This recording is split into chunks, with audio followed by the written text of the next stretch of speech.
मी सागर वाघमारे.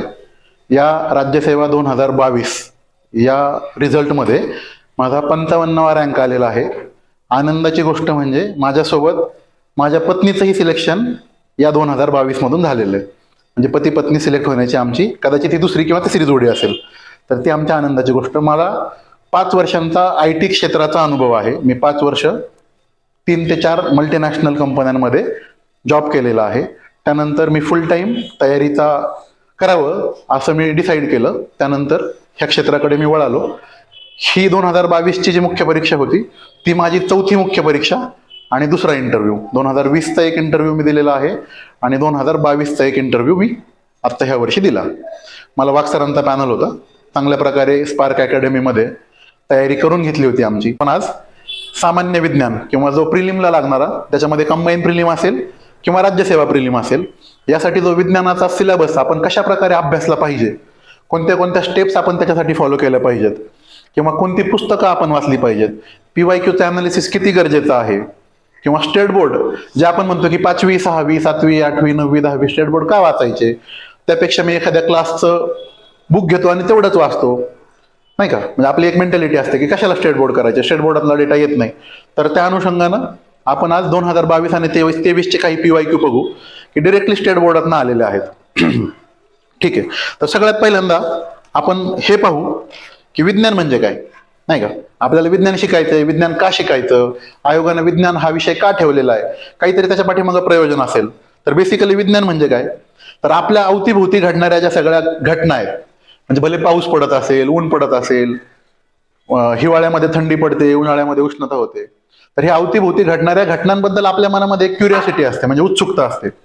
तर त्या क्युरिओसिटी जी आहे की हे असं का होत आहे आपल्या अवतीभोवती, याचा सिस्टमॅटिक स्टडी करणं म्हणजे विज्ञान. म्हणजे त्याचा एक फॅक्ट्स बेस असेल, त्या फॅक्ट्स तयार करणं, एखाद्या स्टडीमधून वेगवेगळ्या फॅक्ट्सचं ग्रुपिंग करणं आणि त्या ग्रुपिंगच्या अनुषंगाने एखाद्या कन्क्लुजन पर्यंत जाणं म्हणजे विज्ञान. म्हणजे आपण पाहतो की पाऊस पडतोय, पण सुरुवातीला जेव्हा मानवाची उत्क्रांती होत असेल तेव्हा त्याला ते कळत नसेल, अरे हे काय होतंय, की पाऊस का पडतोय. मग हळूहळू त्याला कळायला लागलं की बाबा हे समुद्राच्या पाण्याचं उष्णतेने बाष्पीभवन होतंय. ते बाष्पीभवन झाल्यानंतर त्याचे ढग तयार होतात आकाशात गेल्यानंतर. त्या ढगांना थंडी मिळाली की त्या थंडीपासनं एका लेवल नंतर तो पाऊस पडतो, परत त्या पावसाचं बाष्पीभवन होतं. ह्याचं जे कन्क्लुजन केलं त्याने, मग त्याने ठरवलं की अरे पावसाळ्यात पाऊस पडतो, उन्हाळ्यात ऊन पडतं. म्हणजे फॅक्ट्सचं ग्रुपिंग केलं, त्या ग्रुपिंग पासून त्याने कन्क्लुजन केलं आणि मग ऋतूंची निर्मिती झाली. बरोबर ना. आपण म्हणतो उन्हाळा, पावसाळा, हिवाळा, त्याचं ते कन्क्लुजन आलं. त्याच्यासाठी त्याला काहीतरी फॅक्ट्स लागले असतील. बरोबर. त्यानंतर आपण डार्विनचं एक वाक्य आपण ऐकलेलं असतं, सर्व्हायव्हल ऑफ द फिटेस्ट. म्हणजे काय, सक्षम तोच जगेल. बरोबर ना. म्हणजे आपण पाहतो काळाच्या उत्क्रांतीच्या ओघामध्ये वेगवेगळे प्राणी, जसं की डायनासोरस असेल किंवा डोडो पक्ष्याची एक कथा आहे आपल्याला पर्यावरणाच्या पुस्तकामध्ये, ते काळाच्या ओघामध्ये लुप्त पावत गेले. तर का लुप्त पावत गेले, तर ते त्यांना सक्षम ठेवू नाही शकले. त्यांच्या उत्क्रांतीच्या फेजमध्ये ते स्वतःला अडॅप्ट करू नाही शकले. मानव जसा स्वतःला अडॅप्ट करत राहिला, स्वतःला बदलत राहिला, त्यामुळं आज तो ह्या पृथ्वीवरती राज्य करतोय म्हटलं तरी चुकीचं ठरणार नाही. सगळी पृथ्वी तो कंट्रोल करतोय, कारण मानवानं स्वतःला अडॅप्ट केलं. सक्षम तोच जगेल याच्यावरती मानवानं कायमच काम केलं. आणि हा जो स्ट्रगल फॉर एक्झिस्टन्स आहे मानवाचा, तो सातत्यानं सुरू आहे. तर मला असं वाटतं जीवनाच्या कोणत्याही फेजमध्ये असो आपण, भले विद्यार्थी दशा असेल किंवा प्रोफेशनल लाईफ असेल किंवा कोणताही, अगदी शेतकरी असेल, कोणता व्यावसायिक असेल, त्याला तो स्ट्रगल त्याच्या एक्झिस्टन्सचं कायम ठेवावा लागतो. नाविन्यानं काहीतरी करावं लागतं. आता एक आपल्याला लहानपणी एक मोबाईलची ब्रँड होता खूप चांगला, पडला तरी फुटणार नाही असा वाला तो ब्रँड होता. सगळ्या घरात तोच मोबाईल असायचा. बरोबर. परंतु त्या मोबाईलनं स्वतःला अडॅप्ट करू नाही शकला. अँड्रॉइडमध्ये चांगल्या प्रकारे लवकर ते कन्व्हर्ट नाही होऊ शकले. त्यामुळे जवळपास 90% मार्केट शेअर असणारा तो मोबाईल आज आपल्याला ऑलमोस्ट दिसेनासा झालेला आहे. बरोबर. म्हणजे त्यांच्या स्ट्रगल फॉर एक्झिस्टन्स मध्ये ते स्वतःला सर्व्हाइव्ह नाही करू शकले. जे सर्व्हायव्हल ऑफ द फिटेस्ट म्हणतो ते करू नाही शकले. त्याप्रमाणे जर ह्या MPSCच्या अभ्यासामध्ये तो मंत्र आपण घेतला की आपल्याला स्वतःला इतकं सक्षम करायचंय, इतकं समर्थ करायचंय, आपल्या मेहनतीच्या जोरावर असेल, आपल्या चुकांमधून शिकून असेल, की आपण ह्या क्षेत्रामध्ये टिकून राहिलो पाहिजे. आणि फक्त टिकूनच नाही तर यशस्वीरित्या आपल्याला तो रिझल्ट आपल्याला करायचा आहे. आपल्याला पास व्हायचंय, आपल्याला चांगली पोस्ट मिळवायची आहे. आपण ज्या स्वप्नांसाठी ह्या क्षेत्रामध्ये आलेलो आहोत ते स्वप्न आपल्याला साकार करायचंय. हे आहे सर्व्हायव्हल ऑफ द फिटेस्ट. मग ते तुमच्या, मी जसं सांगितलं, कोणत्याही क्षेत्रामध्ये असेल, विद्यार्थी दशा असो, MPSC असो किंवा जीवनामध्ये कुठेही असो, ते आपल्याला लागू पडतं. ठीक आहे. आता दुसरी गोष्ट राहिली की आयोगाने विज्ञान हा विषय का ठेवलेला आहे. काय वाटतं तुम्हाला की का ठेवलेला असावा? तर आयोगाला एक विज्ञाननिष्ठ, विवेकनिष्ठ, बुद्धिप्रामाण्यवादी अधिकारी घडवायचा आहे. बरोबर. म्हणजे एखादी सिच्युएशन जर निर्माण झाली क्रिटिकल, तर अदर दॅन गडबडून जाण्यापेक्षा किंवा भोंदूबाजीकडे जाण्यापेक्षा त्याने विज्ञान दृष्टीने विचार करावा, विवेक दृष्टीने विचार करावा, त्या प्रॉब्लेम मधून त्यानं सोल्युशन काढावं, असा एक अधिकारी आपल्याला घडवायचा आहे. म्हणून आयोगानं हा विज्ञान विषय सिलेबसला ठेवलेला असावा, असं माझं वैयक्तिक म्हणणं आहे. तसेच तुम्ही आता राज्यशास्त्राचा अभ्यास केला असेल, आपल्या फंडामेंटल ड्युटीज मध्ये आर्टिकल 51H मध्ये काय सांगतं आपल्याला की सायंटिफिक टेम्पर डेव्हलप करा, विज्ञाननिष्ठ व्हा. बरोबर ना. 51H म्हणजे राज्यघटनेला सुद्धा भारताचा नागरिक असा अपेक्षित आहे की जो विज्ञाननिष्ठ असेल, विवेकनिष्ठ असेल, विचारनिष्ठ असेल, बुद्धिप्रामाण्यवादी असेल. बरोबर. त्यामुळे ह्या विज्ञानाचा अभ्यास करणं आपल्याला गरजेचं आहे. त्यासाठी आता राज्यसेवा आयोगाने किंवा MPSC आयोगाने जो आपल्याला राज्यसेवेसाठीचा सिलेबस दिलेला आहे तो आपण पाहूया. त्यामध्ये जर आपण पाहिलं तर हा जो सिलेबस आहे ह्याच्यामध्ये करंट असेल, हिस्ट्री असेल, इथे जिओग्राफी दिलेलं आहे, पॉलिटी दिलेलं आहे, त्यानंतर इकॉनॉमिक्स आहे, एन्व्हायरमेंट इकॉलॉजी आहे. ह्या प्रत्येक सब्जेक्टसाठी ऍटलिस्ट 1 किंवा 2 लाईनचा सिलेबस आपल्याला दिलेला आहे. आता प्रश्न जर बघितले तर एन्व्हायरमेंट जर सोडलं तर प्रत्येक टॉपिकवरती जवळपास 15 प्रश्न राज्यसेवेला येतात आणि मला वाटतं कंबाईनला 10-10 क्वेश्चन्स येत असावेत. बरोबर. लेट्स आपण राज्यसेवेवरतीच बोलू आज. तर हे 15-15 प्रश्न आहेत, त्यांना निदान 2-2 ओळींचं आयोगाने सिलेबस दिलेला आहे. विज्ञानाचं बघितलं तर 20 क्वेश्चन आहेत. सिलेबस किती 2 शब्दात आहे, जनरल सायन्स, सामान्य विज्ञान. मग आता नक्की ह्याच्यामध्ये काय इन्क्लूड होतं सामान्य विज्ञानामध्ये, तर ह्याच्यासाठी आपल्याला कंबाईन प्रीचा जर सिलेबस तुम्ही बघितला ना तर तो थोडासा त्यांनी एक ओळ घालण्याचा प्रयत्न केलेला आहे, ज्याच्यामध्ये फिजिक्स आहे, केमिस्ट्री आहे आणि बायोलॉजीच्या दृष्टीने जर बघितलं तर झूलॉजी, बॉटनी आणि आरोग्यशास्त्र म्हणजे भौतिकशास्त्र, रसायनशास्त्र, प्राणीशास्त्र, वनस्पतीशास्त्र आणि आरोग्यशास्त्र असे 5 टॉपिक आपल्याला एक्सपेक्टेड आहेत. आता ह्या टॉपिकवरचे जे क्वेश्चन्सची संख्या आहे ती दरवर्षी काही प्रमाणात व्हॅरी होत राहते, परंतु साधारणतः प्रत्येक टॉपिकवरती म्हणजे लेट्स से फिजिक्स, केमिस्ट्री आणि बायोलॉजी, आरोग्यशास्त्र, वनस्पतीशास्त्र आणि प्राणीशास्त्राला आपण बायोलॉजी म्हणूया, तर साधारणतः प्रत्येक टॉपिकवरती 6-7 क्वेश्चन आपल्याला येतात, जेणेकरून 20 क्वेश्चन आपले झाले पाहिजेत.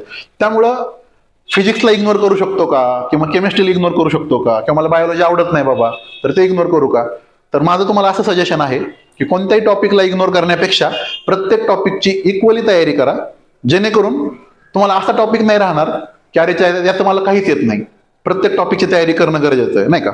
मग त्याच्यासाठी आता आपल्याला बेसिक काय कशातून स्टडी करायचं आहे, आपल्याला ह्या विज्ञानाचा कशातून स्टडी करायचा आहे, तर सगळ्यात महत्वाचं म्हणजे 5वी ते 10वी स्टेट बोर्ड जे सोपे आहेत. मला वाटत नाही की आज आपण सगळे ग्रॅज्युएट विद्यार्थी आपण आहोत सगळेजण, कोणी पोस्ट ग्रॅज्युएट असेल इथे, कोणी अजून करत असेल पोस्ट ग्रॅज्युएशन.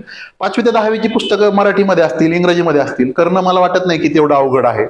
त्यामुळं जे 5वी पासून ते 10वी पर्यंत जे स्टेट बोर्ड आहेत ते सगळे आपण एकदम व्यवस्थित लाईन टू लाईन जमलं तर नोट्स काढून करणं गरजेचं आहे. ते का गरजेचं आहे हे मी तुम्हाला ज्यावेळेस 2022 आणि 23चा पेपर घेईल त्यावेळेस तुम्हाला कळेल की किती question directly line to line state board मधून येतात जे आपण इग्नोर केलेले असतात.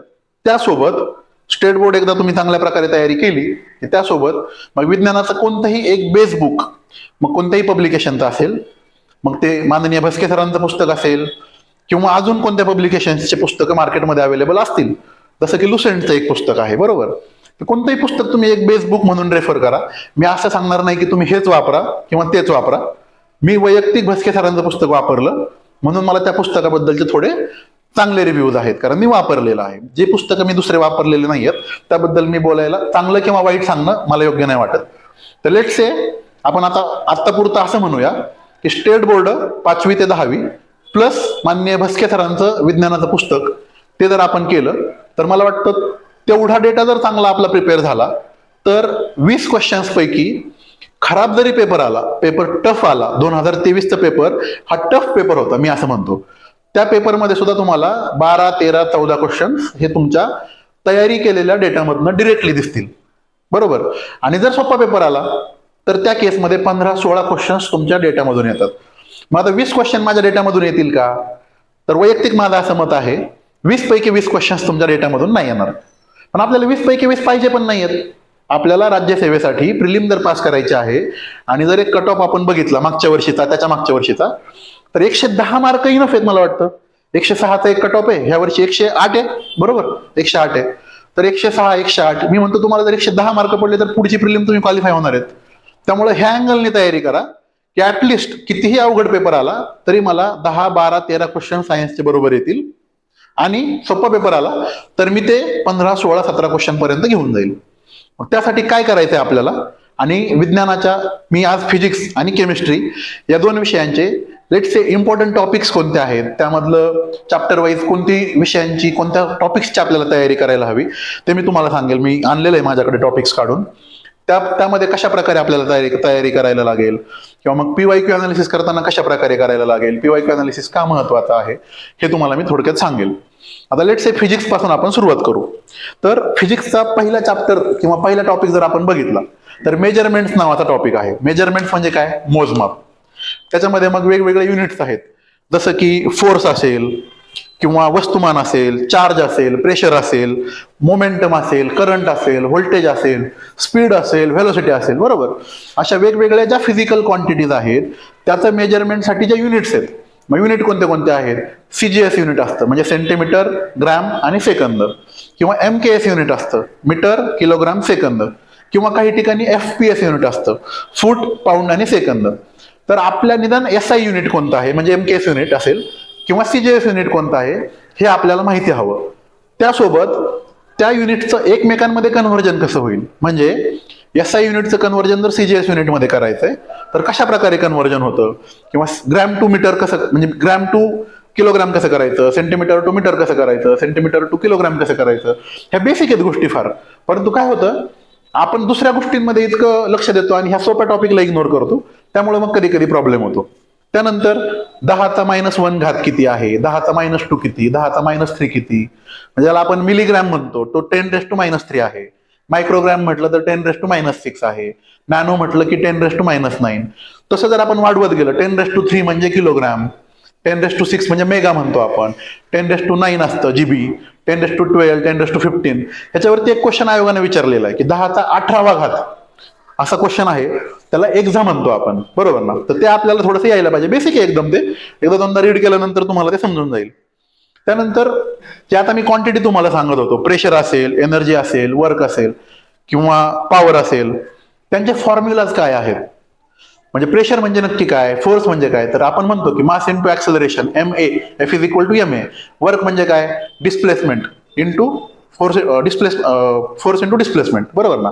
तर नक्की त्याचे युनिट काय आहेत, त्याचे फॉर्म्युलाज काय आहेत, ते जर एकमेकांमध्ये कन्व्हर्ट करायला लागले आपल्याला तर काय, तर ते आपल्याला माहिती हवं. बेसिक म्हणजे मी काय सांगितलं तुम्हाला आता, मेजरमेंट आणि बेसिक फिजिक्सच्या क्वांटिटी आहेत, त्या क्वांटिटीचं कन्व्हर्जन एकमेकांमध्ये कसं होणार, त्यांचे फॉर्म्युलाज काय आहेत हे आपल्याला माहिती हवं. हे बेसिक आहे एकदम. म्हणजे तुम्ही 6वी, 7वी, 8वीचा स्टेट बोर्ड जरी उघडलं ना तरी त्यात तो डेटा दिलेला आहे.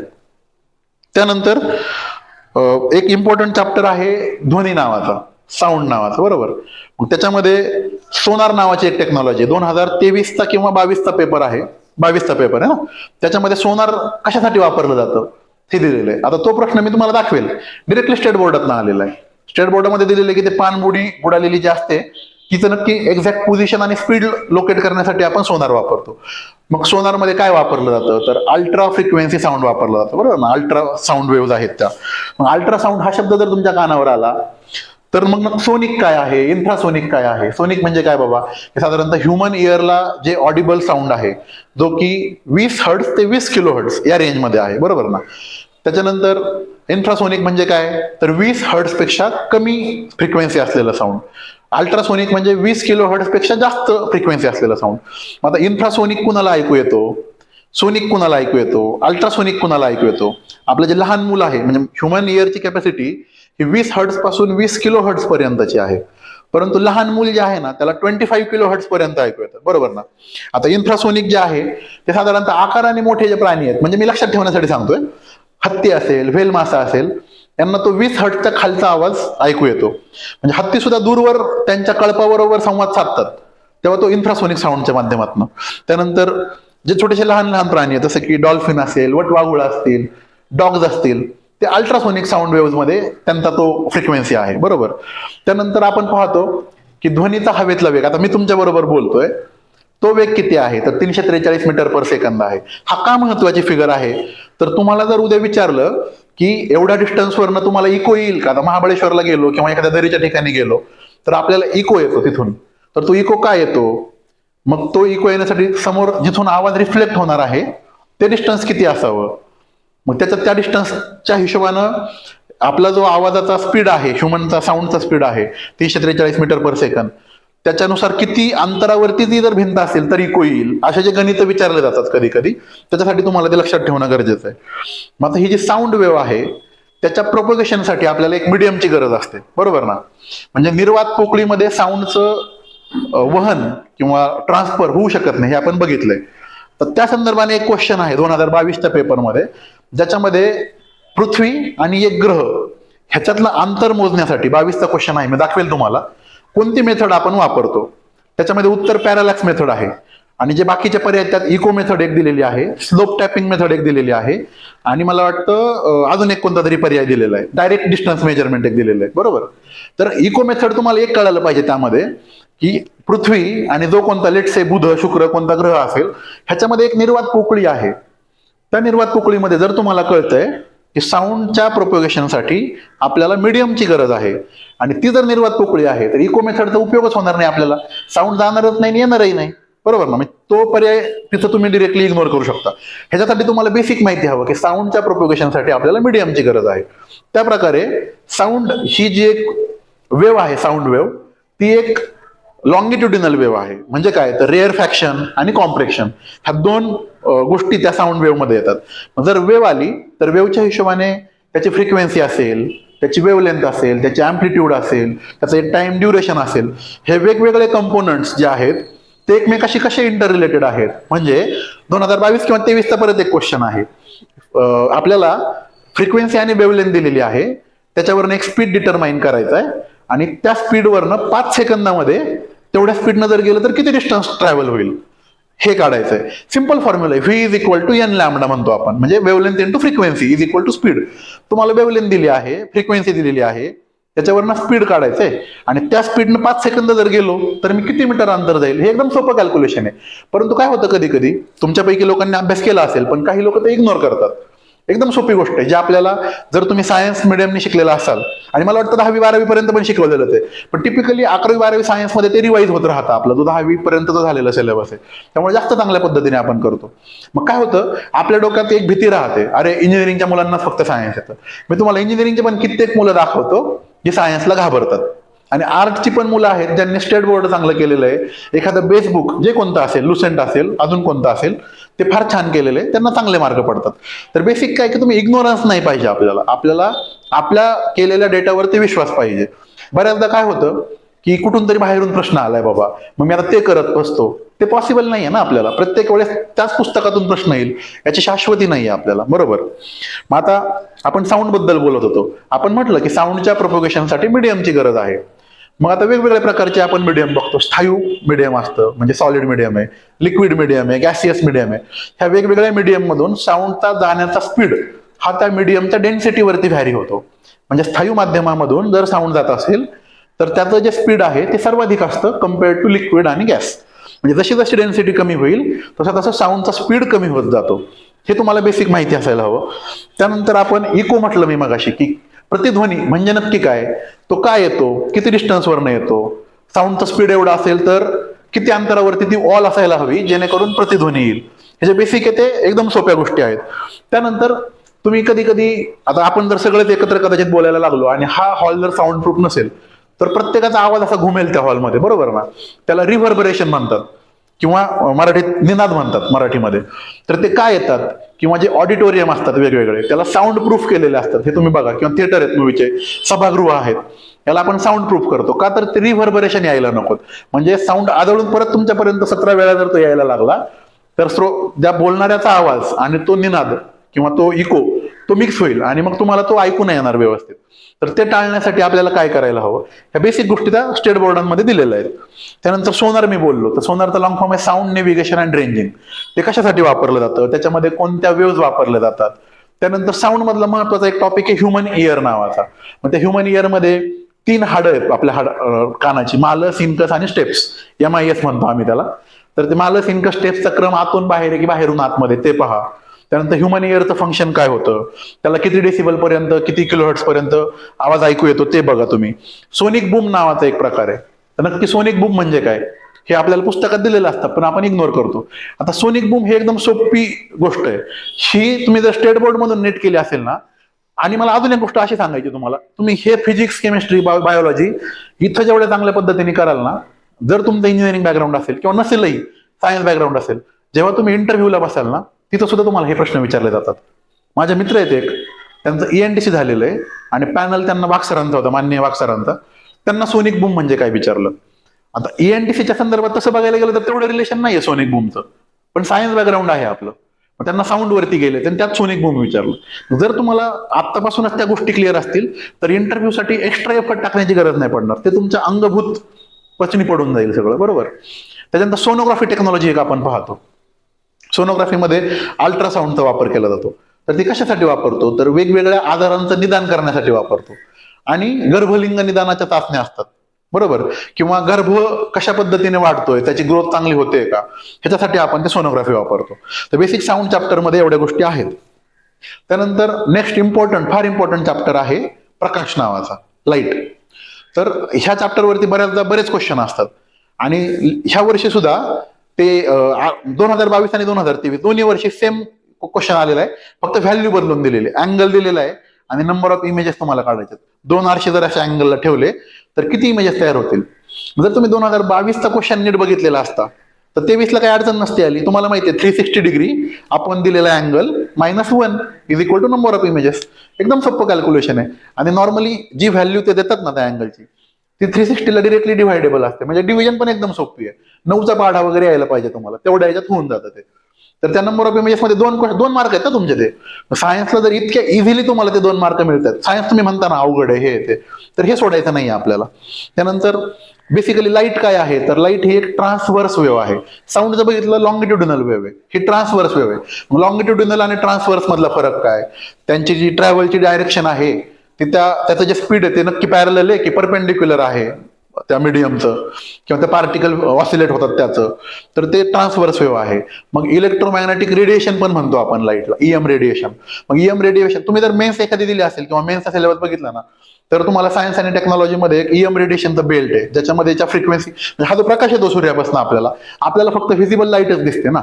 व्हिजिबल लाईटच्या पाठीमागचे 3 बँड आणि पुढचे 3 बँड आपल्याला माहित नाहीत, जे की रेडिओ वेव्हज आहेत, त्यानंतर मायक्रोवेव्हज आहेत. मी लिहिलेलं आहे इकडे, 1 मिनिट फक्त आहे कुठेतरी, आता मला पण सापडे ना. ठीक आहे, तर रेडिओ वेव्हज आहेत, मायक्रोवेव्हज आहेत, त्याच्यानंतर इन्फ्रा रेड वेव्हज आहेत, व्हिजिबल लाईट आहे, अल्ट्रा लाईट आहे, अल्ट्राव्हायोलेट लाईट, त्यानंतर मला वाटतं एक्स रे आणि गॅमा रे, असा तो 7 वेव्हलेंथचा पट्टा आहे. मग नक्की रेडिओ वेव्हज पासून गॅमा वेव्हज पर्यंत जाताना तुमची वेव्हलेंथ कमी होत जाते, फ्रिक्वेन्सी वाढत जाते ह्या साईडला, बरोबर. किंवा उलट मांडलं तर मग त्या पद्धतीने काय होईल, त्याची एनर्जी जी आहे त्या वेगवेगळ्या पट्ट्यांची EM रेडिएशनच्या, ती कुठे कमी आहे कुठे जास्त आहे. त्यासोबत ह्या 7ही पट्ट्यांचं म्हणजे रेडिओ पासून गॅमा पर्यंत स्पीड कोणत्याचं जास्त आहे कोणत्याचं कमी आहे, हे थोडासा गोंधळात टाकणारा प्रश्न आहे. तर हा 7ही वेव्हचा स्पीड हा समान आहे, कारण हे EM रेडिएशन आहे, लाईटच्या स्पीडने येतात. तर लाईटचं स्पीड किती आहे, 3 लाख किलोमीटर प्रति सेकंद. ह्या स्पीडने ह्या सगळ्या लाईट येतात. आपल्या ह्युमन आईच्या लिमिटेशन्समुळं आपल्याला फक्त व्हिजिबल लाईट दिसतात. आता हे जे बँड आहेत वेगवेगळे रेडिओ पासून गॅमा पर्यंत, यांचा कुठे कुठे कसा कसा उपयोग होतो, म्हणजे जसं आपण रेडिओ वेव्ह जर बघितलं, पाणी पितो मी थोडस,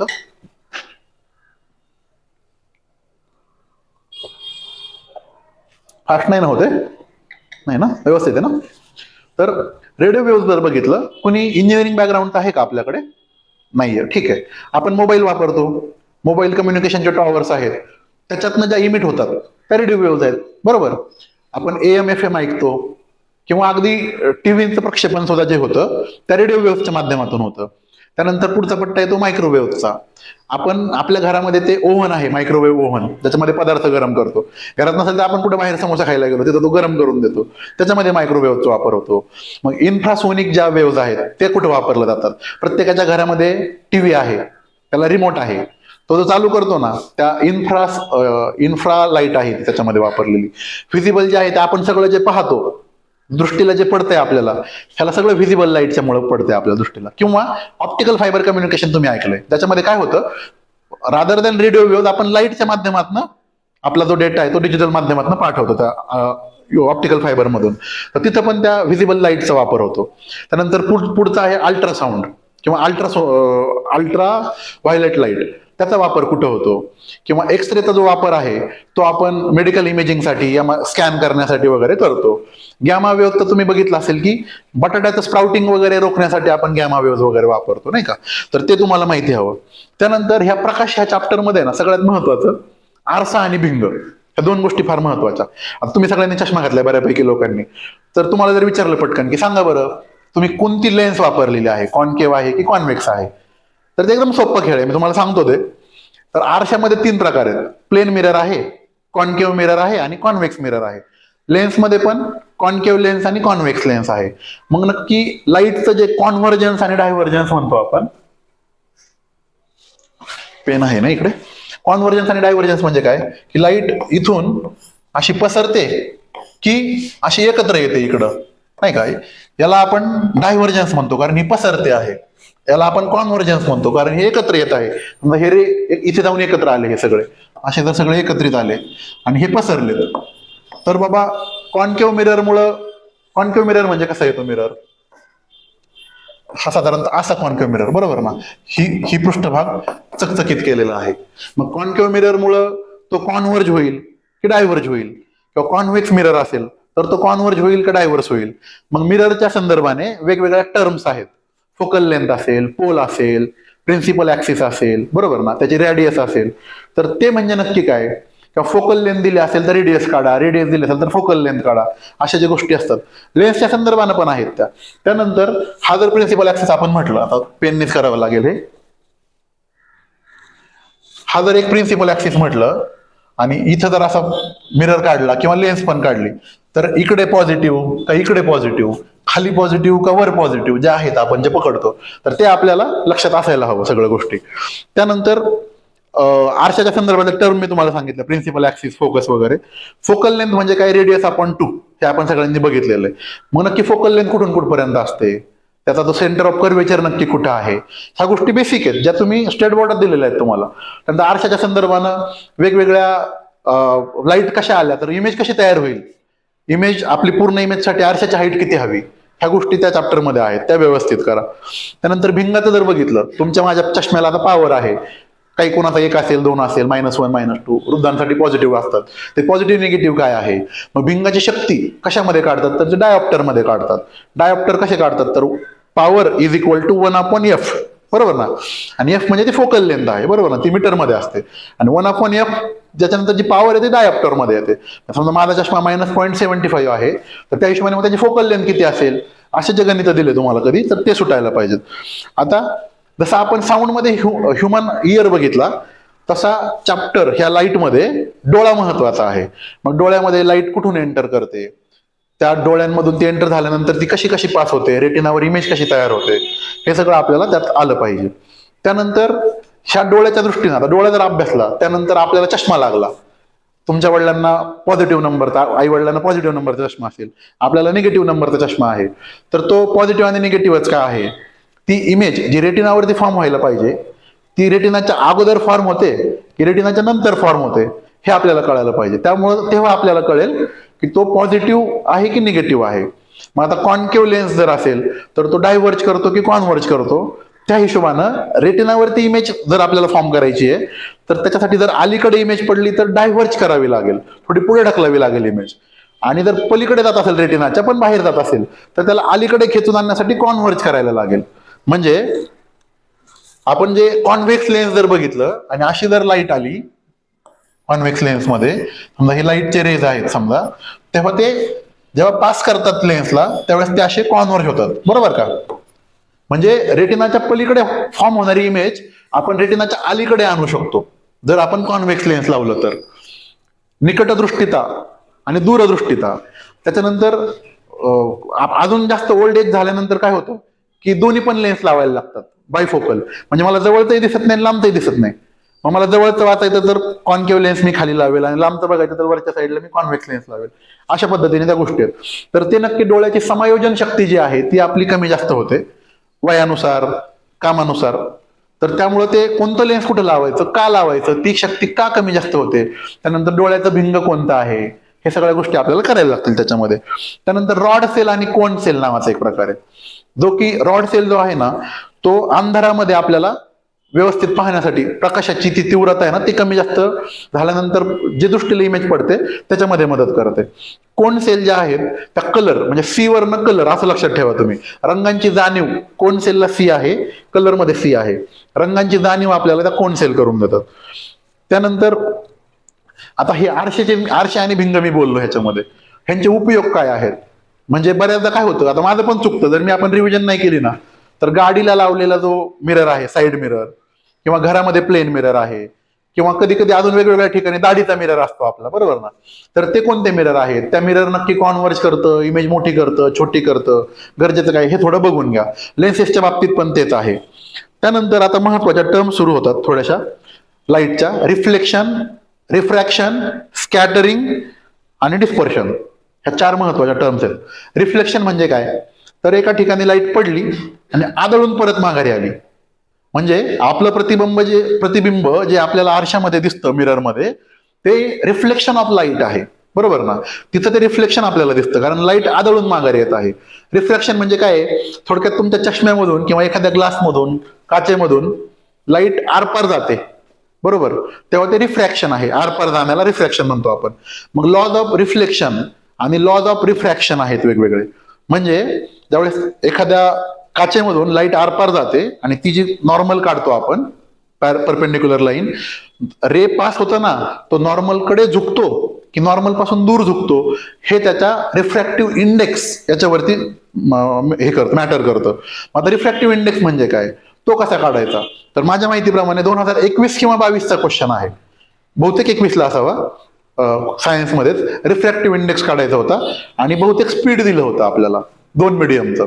म्हणजे लेट्स से हवेमधून काचेमध्ये जातोय तो, तर त्यावेळेस हवेत एवढं स्पीड आहे, काचेत एवढं स्पीड आहे, रिफ्रॅक्टिव्ह इंडेक्स काढा. एकदम सोपं आहे, पण तो आपल्याला काढता आला पाहिजे. V1/V2 किंवा V2/V1 जे कोणता फॉर्म्युला आहे, कुठून कुठे जातो त्याच्यावरती तो डिपेंड करतो. किंवा 2 मीडियमचा रिफ्रॅक्टिव्ह इंडेक्स दिल्यानंतर त्या दोघांच्या ट्रान्झिशन मध्ये काढा असं सांगितलं जातं. तर त्या सोप्या गोष्टी आहेत, ते एकदम सोपे फॉर्म्युला असतात, ते तुम्हाला करायला लागेल. त्यानंतर आता आपण मी म्हटलं की रिफ्रॅक्शन झालं. स्कॅटरिंग म्हणजे काय, एखाद्या ठिकाणी प्रकाश पडला आणि तिथून विखुरला तर त्याला आपण स्कॅटरिंग म्हणतो. म्हणजे काय झालं, आता रिफ्लेक्शन आदळून माघारी आली, रिफ्रॅक्शन मध्ये आरपार गेलं, स्कॅटरिंग मध्ये प्रकाश पडला आणि तिथून वेगवेगळ्या दिशांना स्कॅटर झाला. आणि डिस्पर्शन म्हणजे काय, की सूर्यापासून येणारी जी व्हाईट लाईट आहे तिचं तिच्या बेसिक 7 कलर्स मध्ये जर सेपरेशन झालं, म्हणजे प्रिझम ठेवला आपण, किंवा बऱ्याचदा आपण रंगधनुष्य इंद्रधनुष्य बघतो ना, त्याच्यामध्ये ते ड्रॉपलेट्स आहेत, वॉटर ड्रॉपलेट, त्याच्यामध्ये लाईट जाते, मग ती आत पहिल्यांदा रिफ्रॅक्शन होतं, मग ती त्याच्या ड्रॉपलेटच्या दुसऱ्या भागाला आदळून रिफ्लेक्ट होते, पुन्हा स्कॅटर होते. तर हे जे आहे की इंद्रधनुष्यामध्ये नक्की काय काय गोष्टी घडतात हे आपल्याला माहिती पाहिजेत. मग डिस्पर्शन कळालं, रिफ्लेक्शन कळालं, रिफ्रॅक्शन कळालं, स्कॅटरिंग कळालं की तुम्हाला ते कळून जाईल. त्यानंतर वेगवेगळे प्रकारचे मीडियम आहेत. म्हणजे ट्रान्सपरंट मीडियम म्हणजे काय, आता तुमचा चष्मा, माझा चष्मा हा ट्रान्सपरंट आहे, आरपार पाहू शकतो. ट्रान्सलुसेंट म्हणजे बऱ्याचदा ह्या खिडकीच्या काच आहेत, अंधुकसं दिसतं आपल्याला बाहेर, म्हणजे कुणीतरी व्यक्ती हालचाल करतं एवढंच कळतं आपल्याला, त्याला ट्रान्सलुसेंट म्हणायचं. आणि ओपेक म्हणजे काय, दिसतच नाही आरपार, त्याला म्हणतात ओपेक. हे 3 मीडियम आपल्याला माहिती हवेत. त्यानंतर मग अशी मी बोललो की प्रतिमांची संख्या काढायची आपल्याला. त्या प्रतिमांची संख्या आपण कशी काढणार, तर 360 डिग्री आपण दिलेला अँगल -1. काय प्रॉब्लेम आहे कुणाला, नाही ना, ठीक आहे. तर ते 2 वेळा क्वेश्चन आलेलं आहे आणि भविष्यात ते रिपीटही होऊ शकतात क्वेश्चन अजून, भले तो कंबाईनला होईल, राज्यसेवेला होईल, परंतु काय होतं मग ते PYQ आपण चांगल्या पद्धतीने बघणं गरजेचं असतं. त्यानंतर ताऱ्यांचं लुकलुकणं काय आहे, किंवा मृगजळ म्हणतो आपण रस्त्यानं चाललोय भर उन्हामध्ये आणि मध्येच आपल्याला असं काहीतरी तयार झाल्यासारखं वाटतं, मृगजळ जे म्हणतो आपण, ते का तयार होतं, उष्णता आणि प्रकाशाचा कोणता इफेक्ट आहे ते आपल्याला माहिती हवं. आता लाईट झालं, आता आपण मोशन बघतो, गती आणि गतीचे प्रकार. मग गतीमध्ये डिस्टन्स आणि डिस्प्लेसमेंट मध्ये फरक आहे, हेच लोकांना कळत नाही. डिस्टन्स म्हणजे काय की लेट्स से मी माझ्या घरून निघालो, स्पार्क अकॅडमीमध्ये आलो आणि परत इथून गेलो माझ्या घरी गेलो, माझी डिस्टन्स लेट्स से 10 किलोमीटर येण्याचं आणि 10 किलोमीटर जाण्याचं 20 किलोमीटर झालं, पण डिस्प्लेसमेंट मी जेव्हा माझ्या घरी जाईल तेव्हा माझी 0 होईल ना. ज्या ठिकाणून निघालो त्याच ठिकाणी मी आलो, बरोबर. मग त्या दृष्टीनं डिस्टन्स म्हणजे काय, डिस्प्लेसमेंट म्हणजे काय, त्याच्यात रिस्पेक्टिव्हली स्पीड आणि व्हेलोसिटी म्हणजे काय. तर व्हेलोसिटी एक व्हेक्टर क्वांटिटी आहे ज्याच्यामध्ये डायरेक्शन मॅटर करते. स्पीड ही स्केलर क्वांटिटी आहे ज्याच्यामध्ये डायरेक्शन मॅटर करत नाही.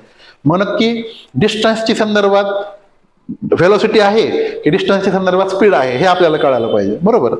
त्यानंतर ऍक्सेलरेशन एक टर्म आहे, बरोबर ना. आपण गाडी पळवतो त्याचं स्पीड वाढत जातं.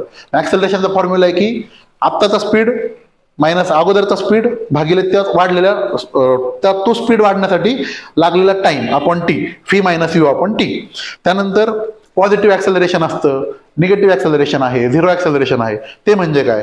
त्यानंतर न्यूटनचे गतीचे नियम आहेत आपल्याला, बरोबर. लहानपणापासून करत आलो आपण, 7वी 8वी 9वी 10वी पूर्ण रट्टा मारला. आता मी शिकलोय मराठीमध्ये 10वी पर्यंत, त्यामुळे ते न्यूटनचे गतीचे नियम आहेत ना ते मी मराठीतच पाठ झालेत माझे, ते भिनलेत रक्तामध्ये की मला ते इंग्लिशमध्ये बोलताच येत नाहीत बऱ्याचदा. मग 11वी 12वी माझी सायन्सने झालेली असेल तरी पण ते लहानपणीचं पाठांतर राहतं ना लक्षामध्ये तसं. तर पहिला जो नियम आहे न्यूटनचा तो आहे जडत्वाचा नियम, म्हणजे इनर्शियाचा नियम आहे. म्हणजे एखादी बॉडी जर रेस्टमध्ये असेल किंवा मोशनमध्ये असेल तर ती त्याच अवस्थेत राहते, म्हणजे रेस्टमध्येच राहील किंवा मोशनमध्येच राहील अनटिल अँड अनलेस त्याच्यावरती कोणता एक्सटर्नल फोर्स वर्क नाही करत, बरोबर. तर ते जडत्वाचा नियम म्हणतो. मग जडत्वाचे पण प्रकार आहेत.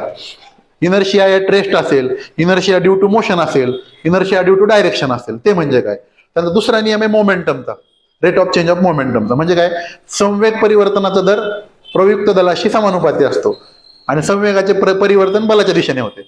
आता हे इंग्लिशमध्ये बोललं तर जास्त इझी आहे की rate of change of momentum is directly proportional to force and it is in the direction of the force. तर ते म्हणजे काय, P is equal to M V म्हणतो आपण, मास इंटू व्हेलोसिटी. त्याच्यानंतर कॉन्झर्वेशन ऑफ मोमेंटम म्हणजे काय, ते टक्कर झाल्या दोन बॉल्सच्या, आपण पुस्तकात वाचले, दोन बॉल एकमेकाला टक्कर झाली तर तो कॉन्झर्वेशन ऑफ मोमेंटम होतं. ते म्हणजे काय. त्यानंतर तिसरा नियम आपल्याला सगळ्यांना माहिती आहे न्यूटनचा, क्रियाबल आणि प्रतिक्रियाबल, ऍक्शन आणि रिॲक्शन. मग त्या ऍक्शन रिॲक्शनचा उपयोग आपल्याला कुठे होतो. रॉकेटचं उड्डाण जे होतं तो ते खाली फोर्स अप्लाय करतो आणि वर जातो, किंवा बंदुकीची गोळी आहे, गोळी पुढे जाते पण बंदूक मागे येते. तर ते एक्झाम्पल आपल्याला समजले पाहिजेत. त्यानंतर इक्वेशन ऑफ मोशन आहेत बघा, 3 इक्वेशन आहेत, बरोबर. V is equal to U plus A T लिहितो वाटलं तर मी तेवढ्या पुरतं.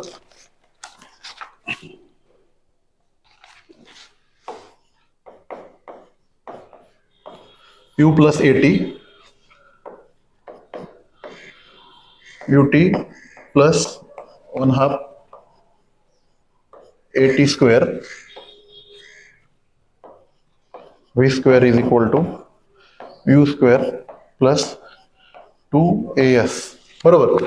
तर हे फॉर्म्युला आपण लहानपणापासून बघत आलेलो आहे. मग ह्याच्यामध्ये फी म्हणजे काय, यू म्हणजे काय, ए म्हणजे काय, टी म्हणजे काय, एस म्हणजे काय, ह्या गोष्टी आपल्याला माहिती हव्यात. आणि मग तुम्हाला साधं गणित दिलं जातं की अगोदरचं ऍक्सेलरेशन एवढं आहे बाबा, किंवा अगोदर व्हेलोसिटी 0 होती नंतर एवढी व्हेलोसिटी झाली, त्याच्यावरनं ए काढा टी काढा. हे सिंपल आहे. हे जर तुम्हाला 3 फॉर्म्युले माहित असतील तर गतीच्या रिलेटेड किंवा मोशनच्या रिलेटेड कोणतेही प्रॉब्लेम तुम्हाला सॉल्व्ह करता येतील.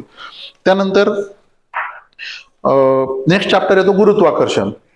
गुरुत्वाकर्षण म्हणजे काय, तो आपल्याला फोर्स दिलेला असतो, F is equal to G m1 m2 upon R square. त्याच्यामध्ये जी म्हणजे काय आहे, m1 m2 काय आहे. त्यानंतर छोटा जी असतो ना आपल्याला, ऍक्सेलरेशन ड्यू टू ग्रॅव्हिटी म्हणतो आपण त्याला, 9.8 मीटर पर सेकंड स्क्वेअर. मग तो छोट्या जी ची व्हॅल्यू ही gm अपॉन आर स्क्वेअर, म्हणजे मोठा gm. G is equal to हा जी, हा पृथ्वीचं वजन r अपॉन आर स्क्वेअर. म्हणजे कोणत्याही वस्तूवरती क्रिया करणारं जे फोर्स ऑफ ग्रॅव्हिटी आहे ते त्या वस्तुमानावर अवलंबून नसतं, तर ते पृथ्वीच्या वस्तुमानावर अवलंबून असतं. आणि ही रेडियस ती पृथ्वीची रेडियस आहे, बरोबर. तर हा छोटा जी हा इक्वेटरवरती किती असेल, म्हणजे विषुवृत्तावर किती असेल, पोलवरती किती असेल, पृथ्वीपासून वरती जाताना कमी जास्त होतो, त्यानंतर पृथ्वीपासून खाली जाताना कमी जास्त होतो, तो कशा प्रकारे चेंज होतो हे आपल्याला बघणं गरजेचं आहे. त्यानंतर सॅटेलाइट हा जो सगळ्यांना आवडता विषय आपला, चांद्रयान असेल किंवा आता आदित्य L1 असेल, पुढे आपले अजून गगनयान वगैरे मिशन होणार आहेत. तर सॅटेलाइटच्या ऑर्बिट कोणत्या कोणत्या आहेत. जिओ स्टेशनरी आणि जिओ सिंक्रोनस ऑर्बिट असते, जी इक्वेटरच्या वरती 36,000 किलोमीटर वरती फिरते. म्हणजे बघा, मी 2018ची पहिली प्रिलिम दिली होती, तर त्या प्रिलिम मध्ये एक सोपा क्वेश्चन आलेला की तो जो जिओ स्टेशनरी सॅटेलाइट आहे तो किती उंचीवरती असतो, हाईट किती आहे, सोपं 36,000 किलोमीटर आहे आपल्याला माहिती आहे. पण कधी कधी काय होतं आपल्याला ऑन द स्पॉट कळत नाही ते नक्की कोणती बाबा. ह्या बेसिक गोष्टी इग्नोर करतो आपण.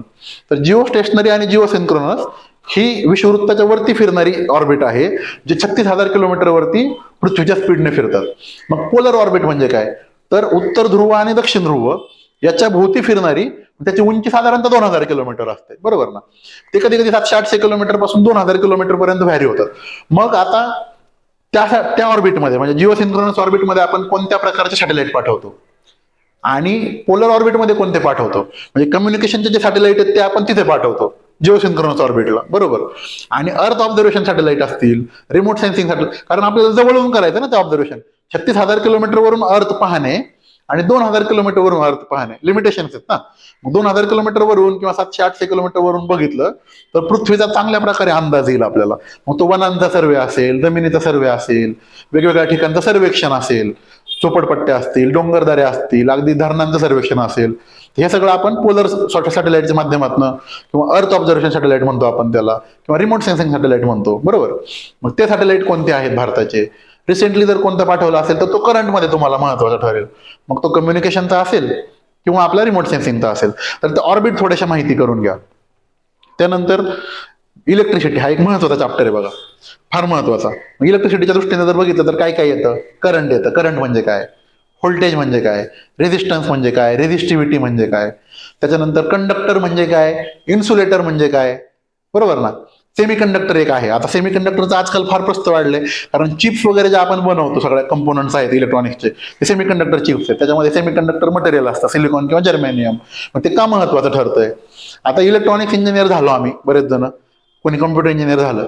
बऱ्याचदा तर आपल्याला हेच कळत नाही की कम्प्युटरला आपण म्हणतो 0 आणि 1 ची भाषा कळते, 0 आणि 1 ची, किंवा मोबाईलला 0 आणि 1 ची भाषा कळते. ती का कळते हेच कळत नाही लोकांना इंजिनिअरिंग झाल्यानंतर पण बऱ्याचदा. तर त्याच्यामध्ये ट्रान्झिस्टर्स आहेत, त्या चिप्समध्ये ट्रान्झिस्टर आहे, त्या ट्रान्झिस्टरला 0-1 ची भाषा समजते, ऑन ऑफ केलं जातं त्याला म्हणून. तर ह्या बेसिक गोष्टी ज्या आपल्याला समजायला हव्यात. त्यानंतर मागच्या वर्षीचा एक प्रश्न आहे बघा 2023चा, की टेम्परेचर जर कमी करत गेलो एखाद्या कंडक्टरचं तर तो चांगल्या प्रकारे कंडक्ट करू शकतो गोष्टी, तर त्याला कोणता कंडक्टर म्हणतात. तर त्या पर्यायामध्ये कंडक्टर, सुपर कंडक्टर, इन्सुलेटर आणि अजून काहीतरी एक पर्याय दिलेला आहे. त्याचं उत्तर सुपर कंडक्टर आहे. पुस्तकातलं ते मी तुम्हाला दाखवेल ते. तर ते इझी आहे एकदम. त्यानंतर ओहमचा लॉ, आता मला वाटतं मागच्या वर्षीच्याच पेपरमध्ये 2022 किंवा 23च्या ओहमचा लॉ आपण लहानपणापासून शिकलेलो आहे, 10वीच्या अगोदर पण शिकलोय. V is directly proportional to I. आणि मग ज्यावेळेस त्याला तो आपण कॉन्स्टंट देतो त्याला, तो V is equal to I R म्हणतो, म्हणजे voltage is equal to electricity गुणिले रेझिस्टन्स. ह्या फॉर्म्युल्यावरती गणित आहेत आणि कित्येकदा आलेली आहेत, परंतु ती सुद्धा जर आपली चुकतात.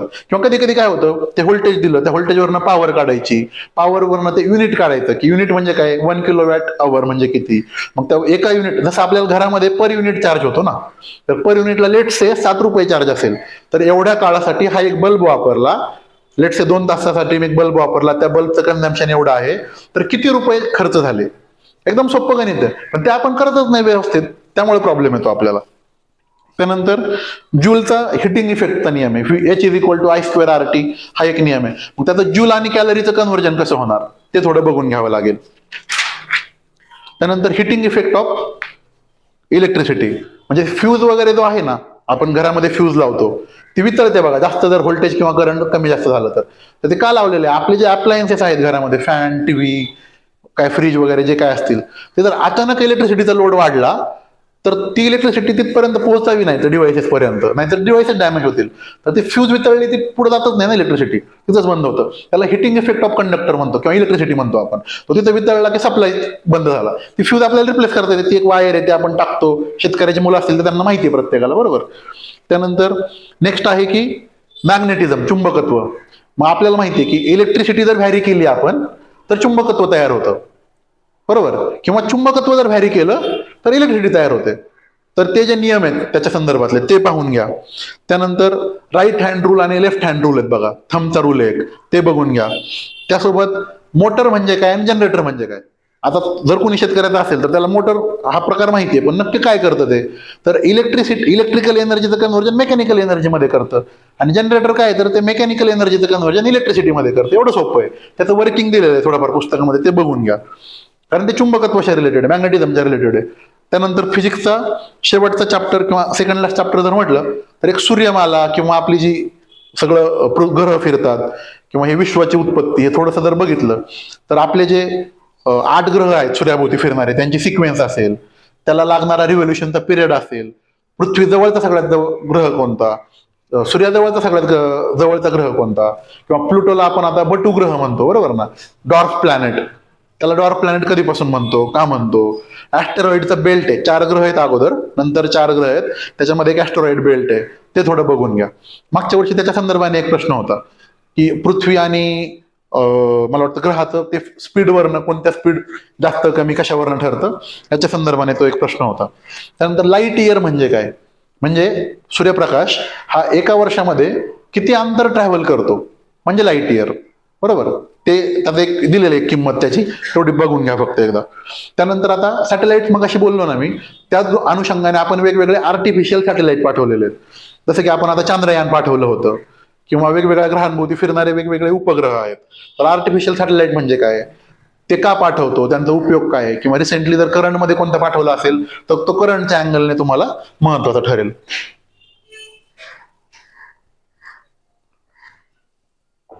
त्यानंतर मग अशीच बोललो मी इलेक्ट्रोमॅग्नेटिक स्पेक्ट्रम बद्दल बरोबर ना, म्हणजे रेडिओ वेव्ह, मायक्रोवेव्ह, इन्फ्रावेव्ह, त्याच्यानंतर व्हिजिबल, अल्ट्राव्हायोलेट, एक्स रे आणि गॅमा, त्यांचे प्रकार, त्यांच्या वेव्हलेंथ, त्यांच्या फ्रिक्वेन्सी, त्यांचा स्पीड तर मी सांगितलं सगळ्यांचं कॉन्स्टंट आहे बरोबर.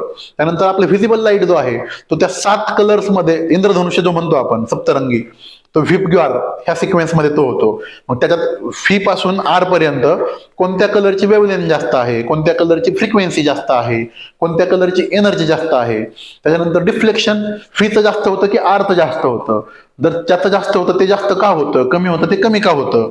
त्यानंतर आपण रेड लाईट सिग्नल दाखवतो बरोबर ना, तो रेडच का दाखवतो, कारण ते जास्त अंतर ट्रॅव्हल करतो बरोबर ना. त्या गोष्टी एक बघून घ्या. हा आता फिजिक्स हा टॉपिक एंडला आलेला आहे, लास्ट आहे त्याच्यामध्ये गणित, जे सगळ्यांचा आयदर पॉझिटिव्ह पॉईंट आहे किंवा निगेटिव्ह पॉईंट आहे बरोबर. आपण घाबरतो. आता गणित मी थोडेसे 8-10 प्रकारचे गणित प्रकार सांगितलेले आहेत. आरसा आणि प्रतिमा काय सोपं आहे त्याच्यामध्ये, वाटतं तुम्हाला त्यात काय अवघड, मला तर काहीच नाही वाटत. साधा सिंपल फॉर्म्युला आहे आपल्याकडे आरसा आणि,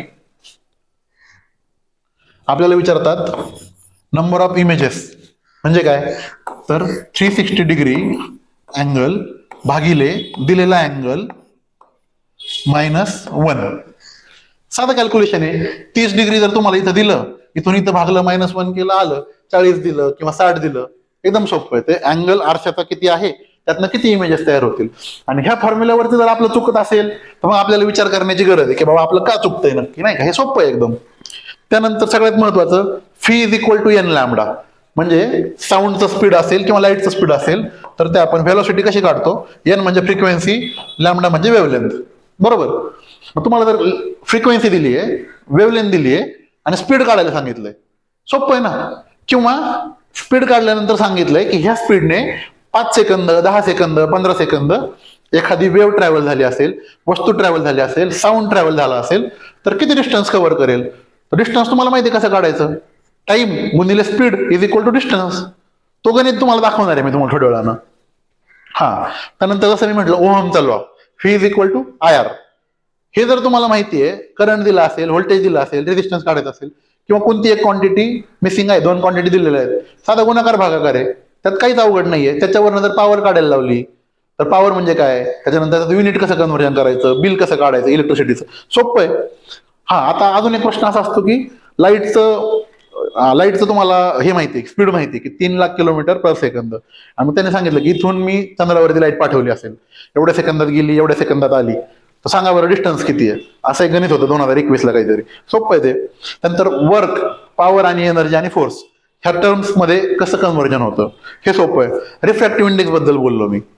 रिफ्रॅक्टिव्ह इंडेक्स कसा काढायचा, तर तो आपण जो असं लिहितो ना की मीडियम, पहिल्या मीडियमचा दुसऱ्या मीडियमच्या संदर्भात V1/V2 किंवा V2/V1 जे कोणतं आहे, तर ते साधं कॅल्क्युलेशन आहे, फक्त एवढं बघून घ्यायचं. आणि एकदा काय करायचं, हे जे सगळे फॉर्म्युले आहेत ना एका 1-2 पानांवरती लिहून काढायचे आणि ते सातत्याने जर रिव्हिजन केलं की तुमच्या समोर आहे सगळं. फॉर्म्युला आठवायची काही तुम्हाला गरज नाही पडणार, तुम्हाला माहिती आहे कोणते फॉर्म्युले आहेत. त्यानंतर सापेक्ष घनता हा एक प्रकार आपल्याला जॉग्राफीमध्ये पण आहे आणि इकडे पण आहे. मागच्या वर्षी की त्याच्या मागच्या वर्षी तो आलेला आहे प्रश्न त्याच्यावरती. इलेक्ट्रिसिटीचं खर्च मी सांगितलं तुम्हाला, भिंगाची शक्ती सांगितलं 1/F power is equal to, ते गणित आहे. आता सगळ्यात सोपं म्हणजे लहानपणापासून केलेलं, रेझिस्टर्स जे आहेत ते आपण सिरीजमध्ये लावले की पॅरलल लावले, ह्याच्यावरून त्याचा इफेक्टिव्ह रेझिस्टन्स आपल्याला काढायचा आहे. काय काय अवघड आहे त्याच्यामध्ये? सिरीजमध्ये लावले तर ऍडिशन करायची आहे, आणि आपण जर त्याला पॅरलल मध्ये लावले तर 1 effective resistance R is equal to 1/R1 plus 1/R2 plus 1/R3 एवढंच करायचं आहे आपल्याला, साध्या बेरजबाचं वाक्य आहे. त्यामुळे ते चुकू नका. सांगायचा उद्देश हाच आहे, सायन्स हा टॉपिक थोडासा कधी कधी अवघड वाटू शकतो, पण आपण जर आपली बेसिक तयारी आपल्या पुस्तकातून विश्वास ठेवून केली, आपल्या स्वतःवर विश्वास ठेवला, प्रॅक्टिस केली, तर मला वाटत नाही ऍव्हरेज मार्क येण्यास काहीच प्रॉब्लेम आहे, नाही का? आणि मी तुम्हाला हे सांगायला आलेलोच नाही आज की तुम्हाला 20 पैकी 20 येतील बरं का, खोटं सांगणार नाही. 20 पैकी 20 येणं अवघड आहे. म्हणजे मला असं वाटतं कदाचित टॉपरला पण येत नसावेत 20 पैकी 20. त्याचं पण लिमिटेशन आहे ना, त्यांनी पण जे पुस्तकं वाचले आहेत ते पण सगळे थोडेच वाचणार येतो, किंवा सगळं वाचलं तरी सगळं लक्षात थोडंच राहणार आहे आपल्याला. त्यानंतर आता केमिस्ट्री लवकर घेऊ आपण, कारण पुढचं गणित पण घ्यायचे ना आपल्याला. तर केमिस्ट्रीचा सब्जेक्ट जर बघितला आपण तर इम्पॉर्टंट टॉपिक कोणते आहेत? तर द्रव्य व द्रव्याचे वर्गीकरण. मग द्रव्याचं वर्गीकरण करताना आपण भौतिक वर्गीकरण एक करतो आणि रासायनिक वर्गीकरण करतो. भौतिक जर केलं तर स्थायू द्रव वायू, बरोबर. रासायनिक जर केलं तर मूलद्रव्य, मिश्रण आणि संयुग. मूलद्रव्य म्हणजे काय, मिश्रण म्हणजे काय, संयुग म्हणजे काय, बरोबर. ते बघा, शुद्ध पदार्थ आणि अशुद्ध पदार्थ एक विचारतात बघा, की लेट्स से दूध दिलं असेल किंवा पाणी दिलंय किंवा खडू दिलाय, ह्यातला शुद्ध पदार्थ कोणता आणि अशुद्ध पदार्थ कोणता. आता जे मी भौतिक वर्गीकरण सांगितलं स्थायू द्रव वायू, त्याच्यामध्ये एक प्लाझ्मा स्टेट पण असते. तर प्लाझ्मा स्टेट म्हणजे काय आहे, जे की हाय टेम्परेचर आणि हाय एनर्जीला ती अचीव्ह केली जाते. मग वेगवेगळ्या बल्बमध्ये वेगवेगळे वायू वापरले जातात. मग त्या वायूंमुळे त्यांचा रंग वेगवेगळा होतो त्या कलरचा. जसं की निऑन बल्बमुळे लाल नारंगी कलर येतो, निऑन वायूमुळे. हेलियममुळे पांढरा येतो, झेनॉनमुळे हिरवा येतो, आर्गॉनमुळे जांभळा निळा येतो. हे थोडंसं लक्षात, स्टेट बोर्डातला डेटा आहे पूर्ण, तो थोडासा लिहून ठेवा आपल्या नोट्समध्ये.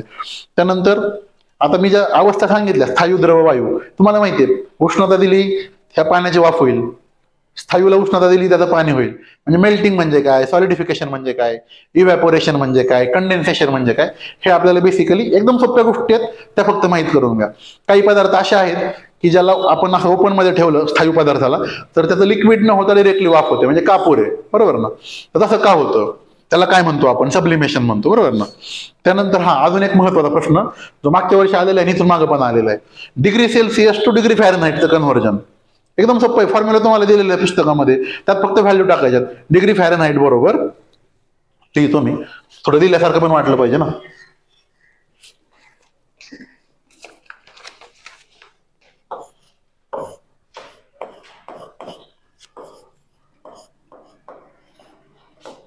डिग्री सेल्सिअस प्लस 32 हा फॉर्म्युला आहे. मागच्या वर्षी मला वाटतं आपल्याला सेल्सिअस दिलं होतं आणि फॅरनहाइट काढायचं होतं. मग इथं जर सेल्सिअसची व्हॅल्यू टाकली आणि साधा गुणाकार आहे एकदम, याने भागाकार करायचा, 32 अधिक ऍड करायचे, फॅरनहाइट येईल. किंवा लेट से एफ दिलंय, सी काढणं सोपं आहे तुम्हाला, 32 इकडे आले 5, 9/5 आलं, बरोबर, किंवा 5/9 आलं. आता ज्या प्रकारे डिग्री फॅरनहाइट आणि डिग्री सेल्सिअसचं कन्व्हर्जन तुम्हाला विचारलंय, त्या प्रकारे कदाचित पुढे जाऊन त्या डिग्री केल्विन डिग्री सेल्सिअस मध्ये करा. मग डिग्री केल्विन म्हणजे काय, तर सेल्सिअस प्लस 273 ऍड करायचे, एवढंच आहे. त्याच्यानंतर लेटंट हीट म्हणजे काय, ड्यू पॉइंटचा एक प्रश्न बऱ्याचदा विचारलेला आहे बघा. म्हणजे पाण्याची या बाष्पाची संपृक्तता जी होते ना, ती ड्यू पॉइंटला होते. तर ते विचारतात की ही संपृक्तता जिथे होते त्याला कोणता पॉइंट म्हणतात, तर ड्यू पॉइंट, एवढं लक्षात ठेवायचं आपण. का वाचतंय, ठीक आहे.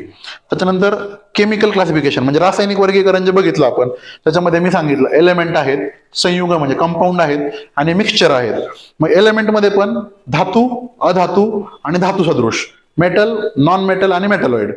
आणि जर आपण मिक्सचर मध्ये बघितलं तर होमोजेनियस मिक्सचर आणि हेटेरोजेनियस मिक्सचर. ते काय असतं, मग हेटेरोजेनियस मध्ये पण सस्पेन्शन म्हणजे काय, कोलॉइड म्हणजे काय, ते थोडंसं बघून घ्या. मूलद्रव्य ही जी टर्म आहे आपल्याला, ती कोणी दिली, तर रॉबर्ट बॉईलने दिली, ते थोडंसं वाचा त्यातलं. त्यानंतर धातूचे वेगवेगळे गुणधर्म आहेत, काठिन्यता असेल, तन्यता असेल, वर्धनीयता असेल, चकाकी असेल, इलेक्ट्रिसिटी कंडक्शन असेल किंवा हीट कंडक्शन असेल. आता ह्या गुणधर्माला अपवाद कोणते आहेत, आपण म्हणतो की धातू हे मोस्टली सॉलिड आहेत, पण पारा धातू असून लिक्विड आहे, त्याचप्रमाणे अधातू जर बघितले तर अधातूचे वेगवेगळे गुणधर्म आहेत, त्याला काही अपवाद आहेत. म्हणजे अधातू हे स्थायू, द्रव आणि वायू ह्या तिन्ही अवस्थेत असून इलेक्ट्रिसिटी आणि हीट कंडक्शन करत नाहीत असं आपण म्हणतो. पण ग्रॅफाइट हा चांगला विजेचा सुवाहक आहे. It is a good electrical conductor. मग हा अपवाद आहे. असे अपवाद कधी कधी विचारू शकतात. त्यानंतर धातू सदृश म्हणजे काय, किंवा सोल्युशन म्हणजे काय, त्याच्यामध्ये सोल्यूट येतं, सॉल्व्हंट येतं. मग सॅच्युरेटेड सोल्युशन, अनसॅच्युरेटेड सोल्युशन म्हणजे काय. आता महत्वाचा पार्ट म्हणजे अलोईज विचारतात तुम्हाला. अलोईज काय म्हणतात त्याला मराठीमध्ये, मला आता येत नाही, पण अलोईज म्हणतात. Stainless steel, German silver, gun metal याच्यामध्ये कोणते कोणते धातूंचा समावेश केलेला आहे. Alloys are nothing but a mixture. ते मिक्सचर आहे. मग कोणते कोणते धातू त्याच्यामध्ये आहेत हे थोडंसं बघून घ्या. निपरमॅग असतील, ब्रास आहे, ब्रॉन्झ आहे, ड्युरॅल्युमिनियम आहे, नाही का, ते बघून घ्या. म्हणजे कॉपर आणि झिंक पासून मला वाटतं ब्रास बनतं, आणि कॉपर आणि टीन पासून ब्रॉन्झ बनतं. बघून घ्या बरं का, मी जर चुकलो तर मला सांगा तेवढं. त्यानंतर सॅच्युरेटेड आणि सॅच्युरेटेड सोल्युशन मी तुम्हाला सांगितलं. आता फ्रॅक्शनल डिस्टिलेशन एक तुम्हाला पुस्तकात दिलेलं टॉपिक आहे. ते का करतो, तर आपण खनिज तेल जे आहे त्या खनिज तेलाला हिट करतो, आणि जसं जसं टेम्परेचर वाढत जातं तसं तसं कोणते कोणते पदार्थ त्यातून बाहेर पडतात. पेट्रोल, नॅफ्ता, केरोसिन, डिझेल हे कशा प्रकारे कोणत्या कोणत्या टेम्परेचरला बाहेर पडतं. अगदी टेम्परेचर लक्षात ठेवायची गरज नाहीये, त्याची सिक्वेन्स लक्षात असू द्या.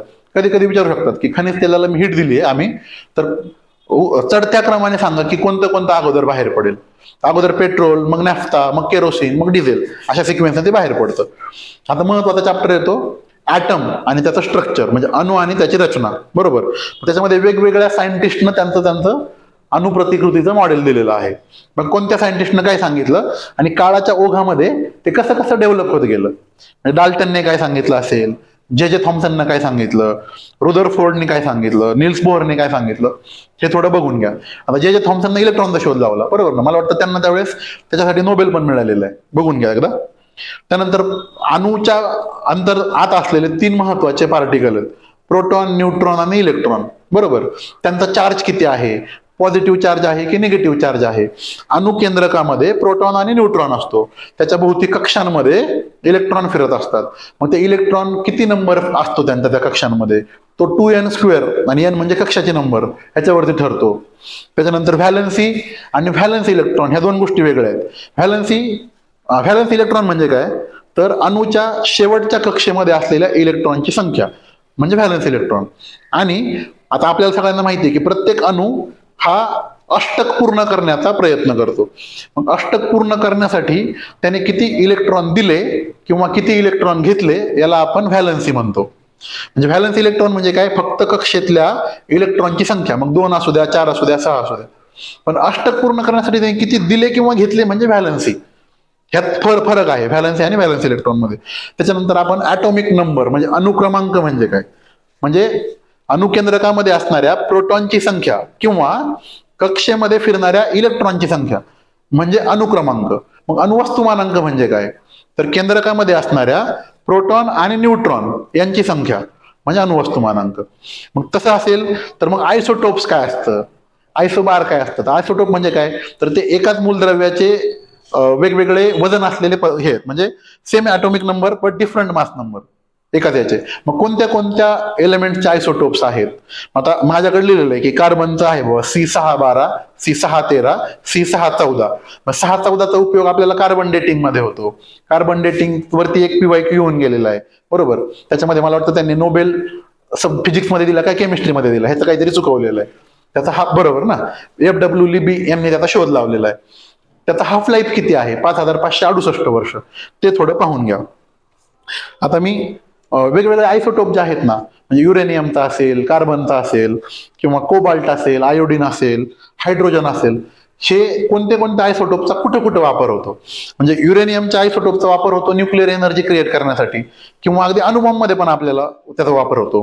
किंवा कोबाल्ट 60चा वापर होतो कॅन्सरमध्ये. आयोडीन 131चा वापर होतो गॉयटर, तो गळा सुचतो बघा आपल्याला, आयोडीन युक्त नमक खा तेवाला. त्यानंतर हायड्रोजनचा उपयोग होतो आपल्याला जड पाणी तयार करण्यासाठी, हेवी वॉटर जे म्हणतो ना, जे आपल्याला न्यूक्लिअर रिॲक्टर मध्ये लागतं. आता माझा एवढा सायन्सचा अभ्यास असून सुद्धा बघा कधी कधी काय होतं, तुम्हाला उदाहरण देतो की हायड्रोजनचे 3 आयसोटोप आहेत. पहिला आहे H11, दुसरा आहे H12, तिसरा आहे H13. पहिल्याला आपण प्रोटियम म्हणतो, दुसऱ्याला ड्यूटेरियम म्हणतो आणि तिसऱ्याला ट्रिटियम म्हणतो. तो ट्रिटियमवरचा क्वेश्चन 2022ला मी चुकलेलो आहे बघा. म्हणजे कधी कधी काय होतं की आपण पेपर सोडवण्याच्या एवढ्या झोनमध्ये असतो की आपल्याला ते क्लिकच होत नाही, नाही का. तर तसं माझ्यासारखी चूक तुम्ही करू नका. मला ठेच लागलेली आहे, तुम्ही लागून नका घेऊ. म्हणजे आपण म्हणतो ना, पुढच्याला ठेच लागली तर कमीत कमी मागच्याने शहाणं व्हावं, तसं तुम्ही करून नका घेऊ. काय होतं, आपण त्या प्रेशरमध्ये असतो ना, सिच्युएशनमध्ये, की जागा आहेत बाबा, ह्या वर्षी आपल्याला पासच व्हायचंय काही झालं तरी. तो प्रेशर चांगली गोष्ट आहे, पण प्रश्न चुकवू नका त्याच्यामुळं. तर ते ट्रिटियम मी सांगायचा उद्देश काय आहे, की हे जे वेगवेगळे आयसोटोप्स आहेत कोणत्या कोणत्या ॲटमचे, जसं कार्बन 14 मी म्हटलं तर कार्बन डेटिंग मध्ये वापरतात, uranium nuclear energy, cobalt 60 cancer, iodine goitre, किंवा हायड्रोजनचा असेल ड्युटेरियम तर ते जड पाण्यामध्ये आपण वापरतो. हे थोडंसं बघून घ्या. आता जसं आयसोटोप बघितलं तसं आयसोबार म्हणजे काय, दोन मूलद्रव्य आहेत वेगवेगळे कोणते पण, त्यांचं जर वजन सारखं असेल म्हणजे ॲटॉमिक मास जर सेम असेल तर त्याला आपण आयसोबार म्हणतो. ते थोडं पहा. त्यानंतर मॉलिक्युलर वेट म्हणजे काय, म्हणजे रेणवीय वस्तुमान असं म्हणतो आपण त्याला. रेणू वस्तुमान म्हणजे काय, त्या रेणू वस्तुमानावरती क्वेश्चन येतात बघा. म्हणजे मागच्या किंवा 22 किंवा 23च्या आलेलं आहे बहुतेक, की खालीलपैकी कशाचं वस्तुमान जास्त आहे, किंवा कार्बन पर्सेंटेज काढा, बरोबर ना. तर अशा प्रकारचे क्वेश्चन जे आहेत. अवोगॅड्रो नंबर म्हणजे काय, ग्लुकोजमध्ये कार्बनचं पर्सेंटेज किती आहे. तर जर तुम्हाला ते ग्लुकोजचं सूत्र आणि कार्बनची व्हॅल्यू CHO असतं ना त्याच्यामध्ये, हायड्रोजनचं मास किती, आणि मोस्टली तर मास पण देतात पेपरमध्ये, त्याच्यावरनंच काढायचं आपल्याला. C6H12O6 त्याच्यावरनं किती कार्बनचं पर्सेंटेज आहे ते कळतं आपल्याला. त्यानंतर पिरियॉडिक टेबल आहे आपल्याला.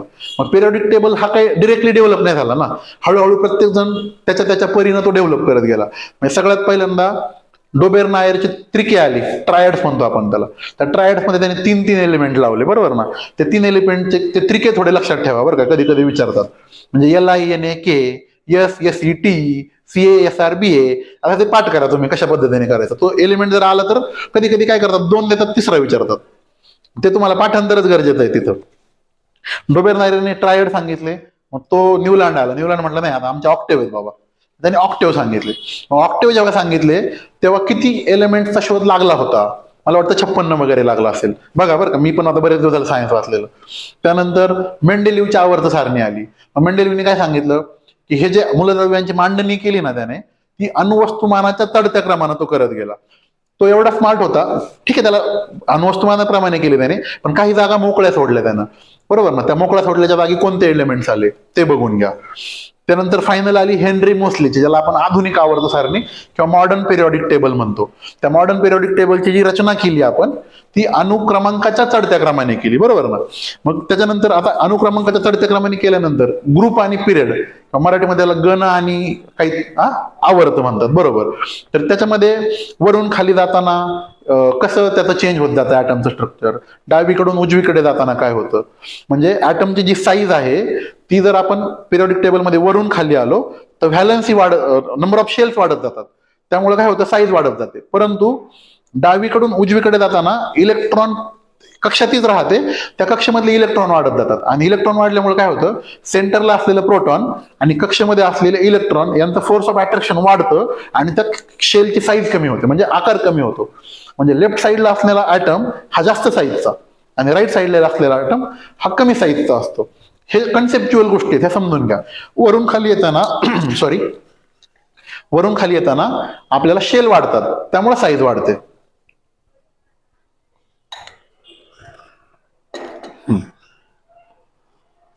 त्यानंतर कोणत्या पिरियडमध्ये कोणते एलिमेंट्स आहेत, त्यात S block, P block, D block, F block, बरोबर ना. त्यात कुठं कुठं कोणत्या कोणत्या गणामध्ये किती किती मूलद्रव्य आहेत, आता ते थोडंसं लक्षात ठेवा. त्यानंतर एलिमेंटचं क्लासिफिकेशन मध्ये करताना कधी कधी काय होतं, मेटल्सचं ऍसिड सोबत जर आपण रिॲक्शन केली तर काय तयार होईल, किंवा मेटलची ऑक्सिजन सोबत रिॲक्शन झाली तर काय तयार होईल हे पहा. त्यानंतर मिनरल्स आणि ओर्स, खनिज आणि धातुक, म्हणजे समजा मला बॉक्साईट मिळवायचं आहे, तांबा मिळवायचं आहे, लोह मिळवायचं आहे, सोनं मिळवायचं आहे, त्याचे ओर्स कोणते कोणते आहेत, कशापासून मिळवायचे. त्याच्यानंतर त्याचं एक्स्ट्रॅक्शन करतानाची काय पद्धत आहे, रिॲक्टिव्हिटी सिरीज असते बघा एक रिॲक्टिव्हिटी, म्हणजे सगळ्यात जास्त रिॲक्टिव्ह एलिमेंट जो असेल पोटॅशियम, त्याच्यासाठी कोणती पद्धत वापरली पाहिजे, मीडियम रिॲक्टिव्ह असेल त्याच्यासाठी कोणती पद्धत वापरली पाहिजे, कमी रिॲक्टिव्हसाठी कोणती पद्धत वापरली पाहिजे. त्याच्यामध्ये कॅल्सिनेशन आणि रोस्टिंग, ह्या 2 मेथड आहेत, त्या कधी वापरायच्या. बेसिक आपला उद्देश काय आहे, जो एलिमेंट आपण मिळवणार आहे त्याला आपल्याला प्रोटेक्ट करायचंय लॉंग टर्म मध्ये. मग त्याला वेगवेगळ्या मेथड्स आहेत, गॅल्वनायझिंग असेल, टिनिंग असेल, एनोडायझिंग असेल, इलेक्ट्रोप्लेटिंग असेल, अगदी अलॉय पण तयार करतो आपण. पर्पज काय आहे की आपल्याला स्ट्रॉंग मटेरियल हवंय आणि लॉंग ड्युरेशनसाठी हवंय. आणि जर स्ट्रॉंग मटेरियल कमी वजनामध्ये मिळालं तर फायदाच आहे ना, वेट कमी होते, आपल्या वस्तूंना वापरायला इझी होतं. तर ते थोडं बघून घ्या. आता रिॲक्टिव्हिटी सिरीजची ती पाठ करा तुम्ही. 8-9 एलिमेंट, 9 3 चौक 12 एलिमेंट्स आहेत त्याच्यामध्ये, मला वाटतं 12-13. त्याची रिॲक्टिव्हिटी सिरीजचं काहीतरी शॉर्ट फॉर्म तयार करा. सांगायचा उद्देश काय, प्रत्येक विषयामध्ये तुम्ही जर पाठांतराच्या साठी शॉर्ट फॉर्म वापरले तर ते शॉर्ट फॉर्म तुम्हाला लक्षात राहतात जास्तीत जास्त. पहिले शब्द आहेत ना, त्या पहिल्या शब्दाचं एखादं लेटर काढायचं किंवा त्याच्यापासून एखादं वाक्य विनोद तयार केल्यासारखं, कविता तयार केल्यासारखं करायचं, लक्षात राहतं आपल्या. त्यानंतरचा सगळ्यात महत्वाचा चॅप्टर आहे केमिस्ट्रीचा, कार्बन. म्हणजे कार्बन अँड इट्स वर्ल्ड, फार महत्वाचा. मग त्याच्यामध्ये हायड्रोकार्बन म्हणजे काय, त्यानंतर अल्केन, अल्किन आणि अल्काइन, बरोबर ना. त्याच्यासाठी CnH2n+2, CnH2n आणि CnH2n-2, अल्केन, अल्किन आणि अल्काइन. मग अल्कोहोलचा फॉर्म्युला काय, जनरल फॉर्म्युला R-OH. किटोन म्हणजे काय, अल्डिहाइड म्हणजे काय, कार्बोक्सिलिक ऍसिड म्हणजे काय, हे थोडंसं बघून घ्या. त्यानंतर ॲलोट्रोप्स आहेत कार्बनचे, ॲलोट्रोप्स. मी थोडं इंग्लिशमध्ये, कारण आता इंग्लिश मधला अभ्यास आहे म्हणून मराठीत मला त्याचा शब्द माहित नाही. तर डायमंड, ग्राफाईट आणि फुलरिन हे 3 ॲलोट्रोप्स आहेत. आता डायमंड वरती 2022ला प्रश्न आहे मला वाटतं, की जे डायमंडचे कार्बन, 4 कार्बन एकमेकाला कनेक्टेड आहेत ना, 4. ग्राफाईटला मला वाटतं 3 आहेत किंवा व्हाईस वर्सा असेल. तर ते कोणत्या स्ट्रक्चरने आहेत, टेट्राहायड्रल आहे का टेट्राप्लेनर आहे. आता तिथं काय झालं, आयोगानं थोडा खेळ केलेला आहे त्या 2 शब्दांमध्ये, कारण मराठीच्या पुस्तकात वेगळं आहे आणि इंग्लिशच्या पुस्तकात वेगळं आहे. ते थोडासा आपल्या इंस्टाग्रामच्या जनरेशनमध्ये म्हटलं तर मोये झालाय मुलांचा, नाही का, त्या प्रश्नामध्ये, की टेट्राहायड्रलला त्यांनी बरोबर दिलं आणि टेट्राप्लेनरला चुकीचं दिलंय. पण काही ठिकाणी तो टेट्राप्लेनर पण आहे. विद्यार्थ्यांचं नुकसान झालं, तसं व्हायला नको होतं, पण ठीक आहे, आता आयोगापुढे काय कोणाला बोलता येत नाही. त्यानंतर ज्यावेळेस आपण कार्बन शेअरिंग करतो किंवा कोणत्याही ॲटमचं अष्टक पूर्ण करण्याचा प्रयत्न करतो, ऑक्टेव्ह, तेव्हा आयोनिक बॉन्डने करतो की कोव्हॅलंट बॉन्डने करतो. मग कोव्हॅलंट बॉन्ड म्हणजे काय, तर शेअरिंग ऑफ इलेक्ट्रॉन्स करतो आपण ना. आणि आयोनिक बॉन्ड म्हणजे काय, गिव्ह अँड टेक करतो. त्यावेळेस धनप्रभार आणि ऋणप्रभार अशा 2 गोष्टी तयार होतात आयोनिक बॉन्डमध्ये. ह्या दोन्हीतला फरक काय आहे, तो कधी करतो, ते थोडंसं पहा. आता महत्वाचा चॅप्टर ऍसिड, बेस आणि सॉल्ट. आता ऍसिड बेस आलं म्हणजे पीएच व्हॅल्यू आली. पीएच म्हणजे काय, त्यानंतर ऍसिड आणि बेस याच्यामध्ये वेगवेगळ्या इंडिकेटरचा कलर बदलतो. ते इंडिकेटर कोणते आहेत, लिटमस पेपर आहे, फेनॉल्फथॅलिन आहे, मिथिल ऑरेंज आहे, चायना रोज आहे, हळद आहे.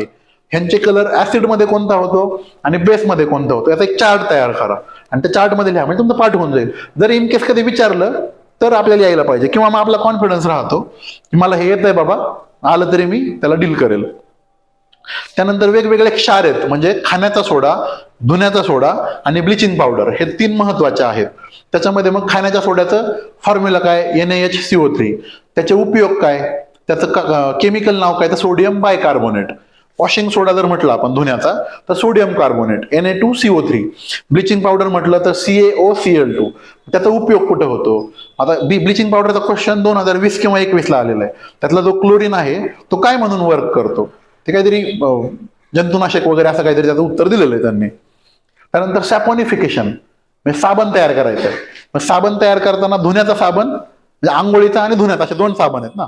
त्याच्यामध्ये मग पोटॅशियमचा सॉल्ट कधी वापरतो आपण, सोडियमचा सॉल्ट कधी वापरतो. मग ते पोटॅशियमचा सॉल्ट असतो तो सॉफ्ट साबण म्हणतो आपण त्याला, किंवा सोडियमचा असेल तर त्याला हार्ड सोप म्हणतो.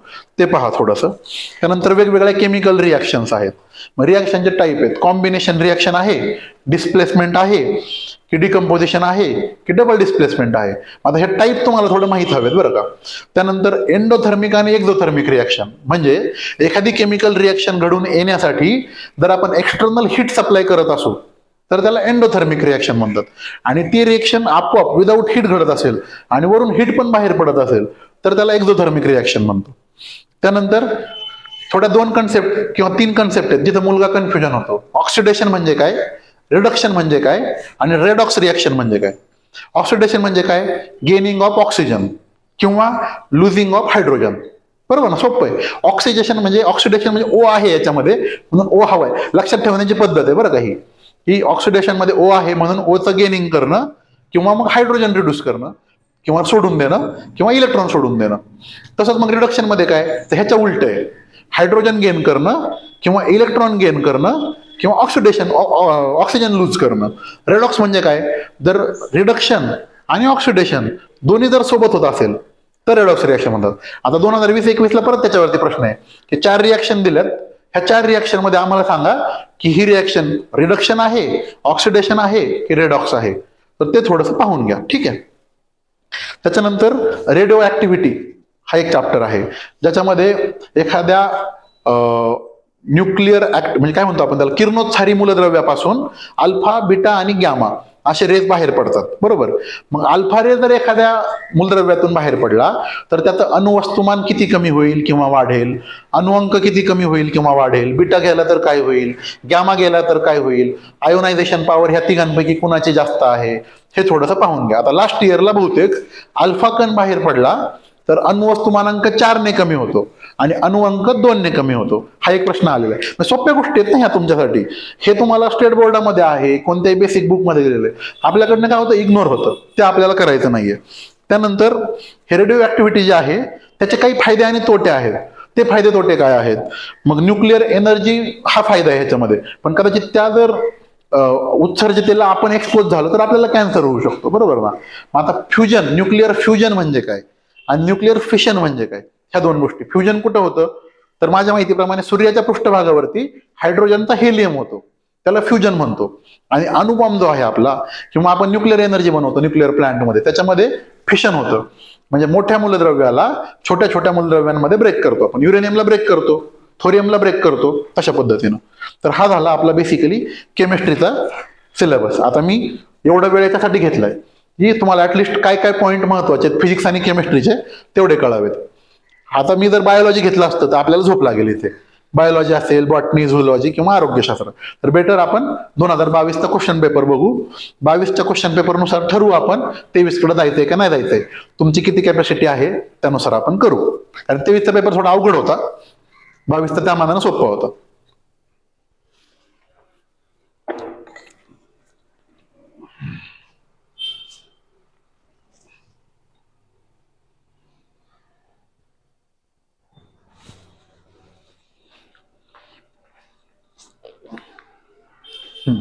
आता जो मी सांगितलं होतं की पृथ्वी आणि ग्रह यांच्यामधील अंतर मोजण्यासाठी, दिसतंय ना सगळ्यांना का झूम करायचं अजून थोडं, नाही ना.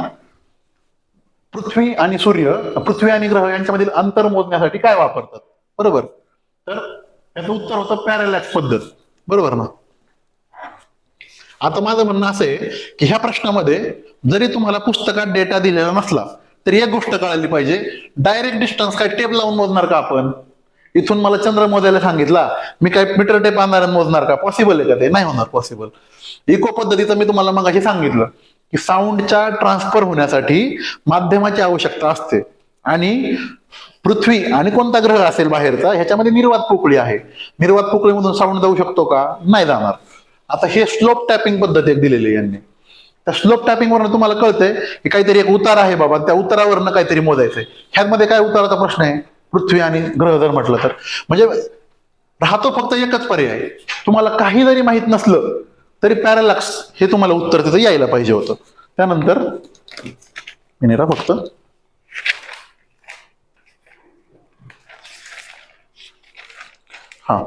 आता 37 नंबरचा क्वेश्चन हा 110 ओहम रोध असलेल्या उपकरणाच्या 2 टोकांमध्ये 33 व्होल्ट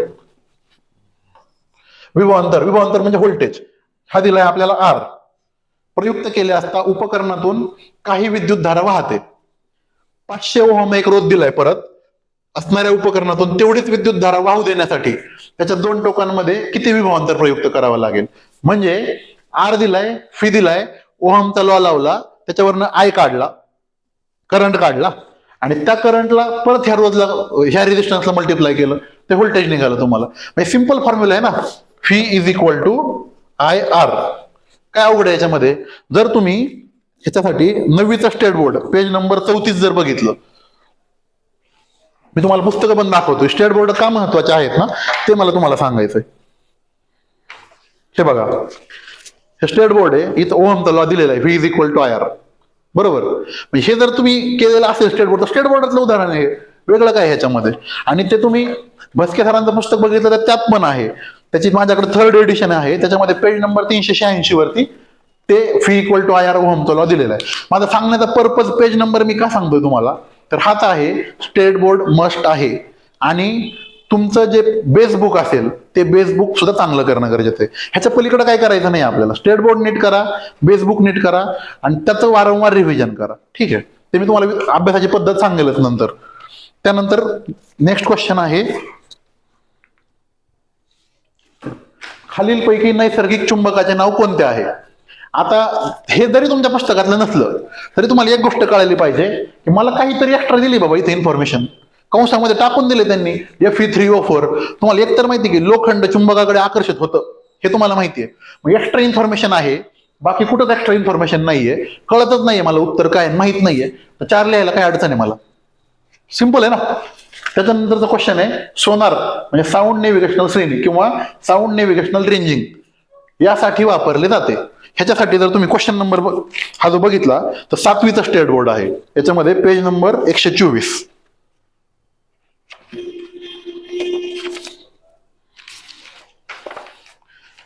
समुद्राचे तळ किंवा जहाजाची स्थिती ओळखण्यासाठी ही पद्धत वापरतात, हे डायरेक्ट दिलेलं आहे. इथं काय विचारलंय आपल्याला?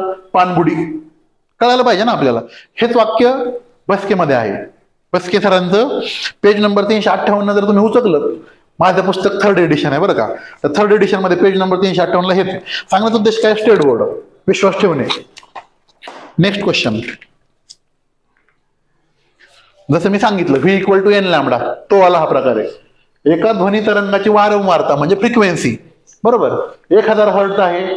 तरंग लांबी म्हणजे वेव्हलेंथ 25 मीटर आहे. तो जर एका विशिष्ट माध्यमात 5 सेकंद प्रवास करत असेल, म्हणजे आपल्याला फी काढला आपण, V equal to N lambda. N दिलाय 1000, हा लॅम्बडा दिलाय 25, ह्याच्यावरनं आपल्याला 250 आलं स्पीड, 250 मीटर पर सेकंद. त्याला 5 ने गुणलं तर 1250 येतं. काय अवघड होतं? सिंपल आहे ना. हे सुद्धा कुठे आहे तुम्हाला सांगतो मी, परत पेज नंबर 128 9वीचं पुस्तक.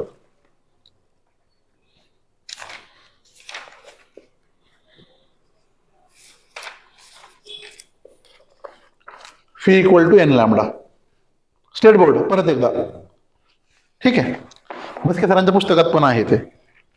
त्यानंतर नेक्स्ट क्वेश्चन आहे आरशांचा मांजरीचा किती प्रतिमा दिसतील? याच्यासाठी काय आता अजून काय किती एक्सप्लेनेशन द्यायचं नाही का? ते सुद्धा स्टेट बोर्ड पेज नंबर 117 वरती ह्याच्यातच.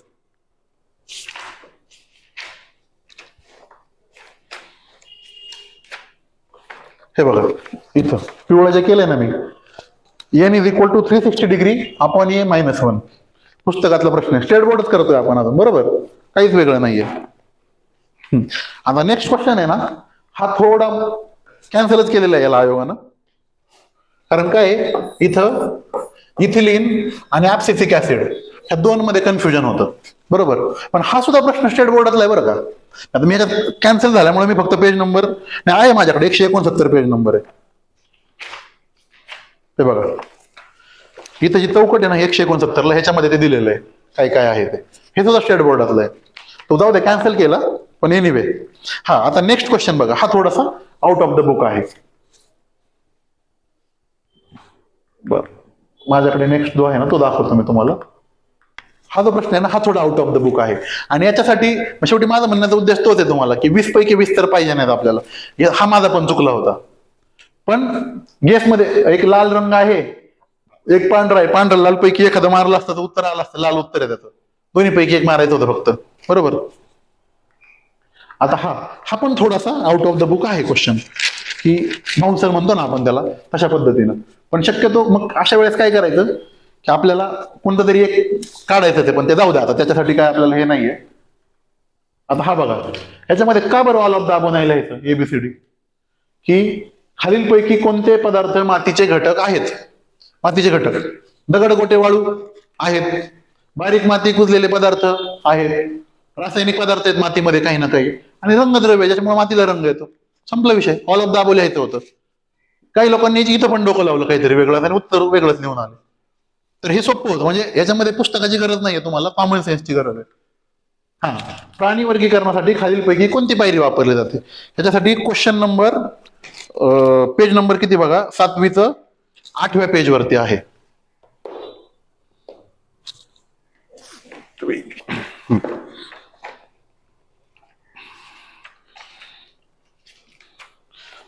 हा चार्ट आहे बघा इथं.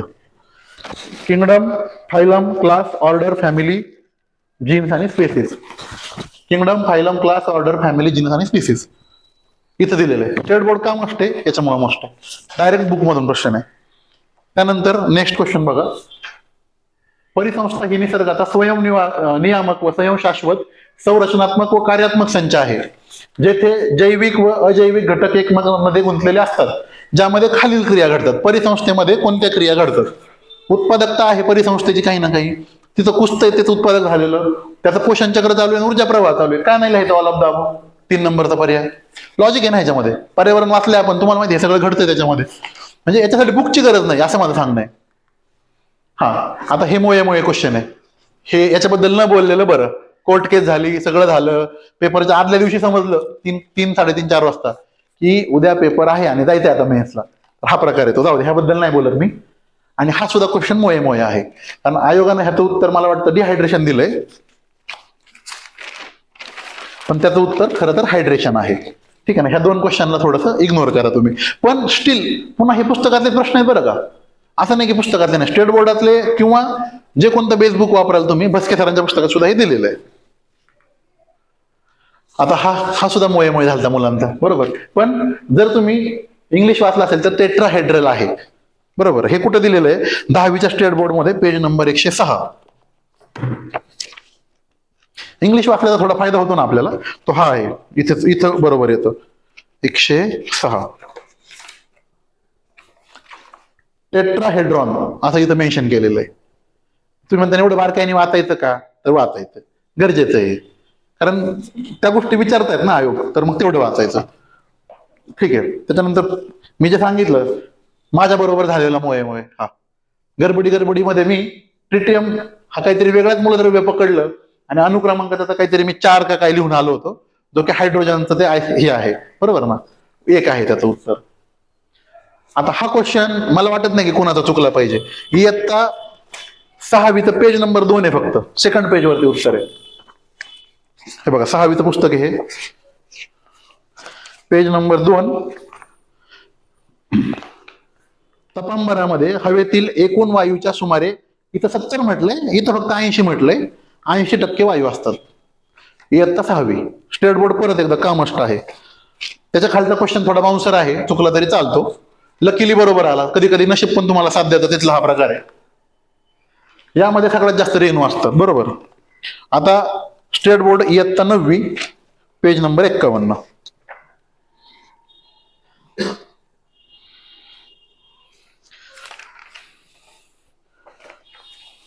इथं तुम्हाला number of moles of substance is equal to mass of substance in gram upon molecular mass of substance हा फॉर्म्युला दिलाय.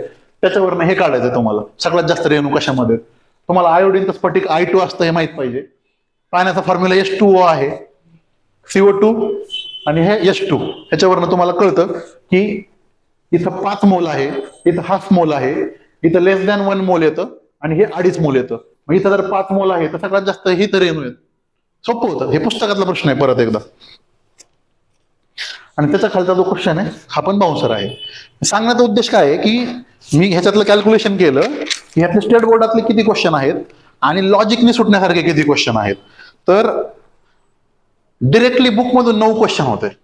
ह्या बुक्स मधून स्टेट बोर्डाच्या अजून तर 2 पुस्तकं बाजूलाच ठेवलेत मी, 2 का 3 पुस्तकं काढले फक्त. त्यातले 9 क्वेश्चन आणि लॉजिकने सुटण्याचे 4. आता पॅरलक्स मेथड चुकायला पाहिजे होतं का? अजिबात नाही. ते ऑल ऑफ द अबोव लिहिले आपण, मातीचे घटक आणि परिसंस्थेचं, ते चुकायला पाहिजे होतं का? अजिबात नाही. असे क्वेश्चन हे लॉजिकने सुटण्यासारखे असतात. 9 4 13 क्वेश्चन जर तुमच्या बरोबर आले आणि एखादा जर तुमचा अजून फेकून लागला, लॉजिकने लागला अजून, तर 14-15 क्वेश्चन तुम्हाला कोण देतं? इतिहास देईल का तुम्हाला तेवढं? इतिहासाचं माहित नाही ना आपल्याला की कधी कधी किती बाउन्सर येतो. ह्यावेळेस जर मेन्सचा पेपर मुलांना विचारला इतिहासाचा कसा होता, तर नाव नाही काढत मुलं, असा प्रकारे. आता 23चा पेपर हा अवघड आहे, त्यामुळे मी फक्त स्टेट बोर्डातलेच क्वेश्चन घेणार आहे 23चे. तुम्हाला फक्त मला हे दाखवायचंय की स्टेट बोर्ड का मस्ट आहे. आता बघा, मग अशी मी म्हटलं सुपर कंडक्टर बद्दल बोललो मी, काय these are the material whose resistivity become 0 below a critical temperature. त्याला काय म्हणतो आपण, तर ते तुम्हाला कोणत्या पेजवरती ते पण मी सांगतो, मला थोडं वेळ द्या, कारण इथं काय झालंय ह्या प्रश्नांमध्ये जसं याच्यामध्ये 81 ते 100 डिरेक्टली सायन्स होतं, इथं तोडून तोडून 5-5 क्वेश्चन दिलेले आहेत. त्याला मग थोडा प्रश्न बघायला वेळ लागेल. 1 मिनिट द्या.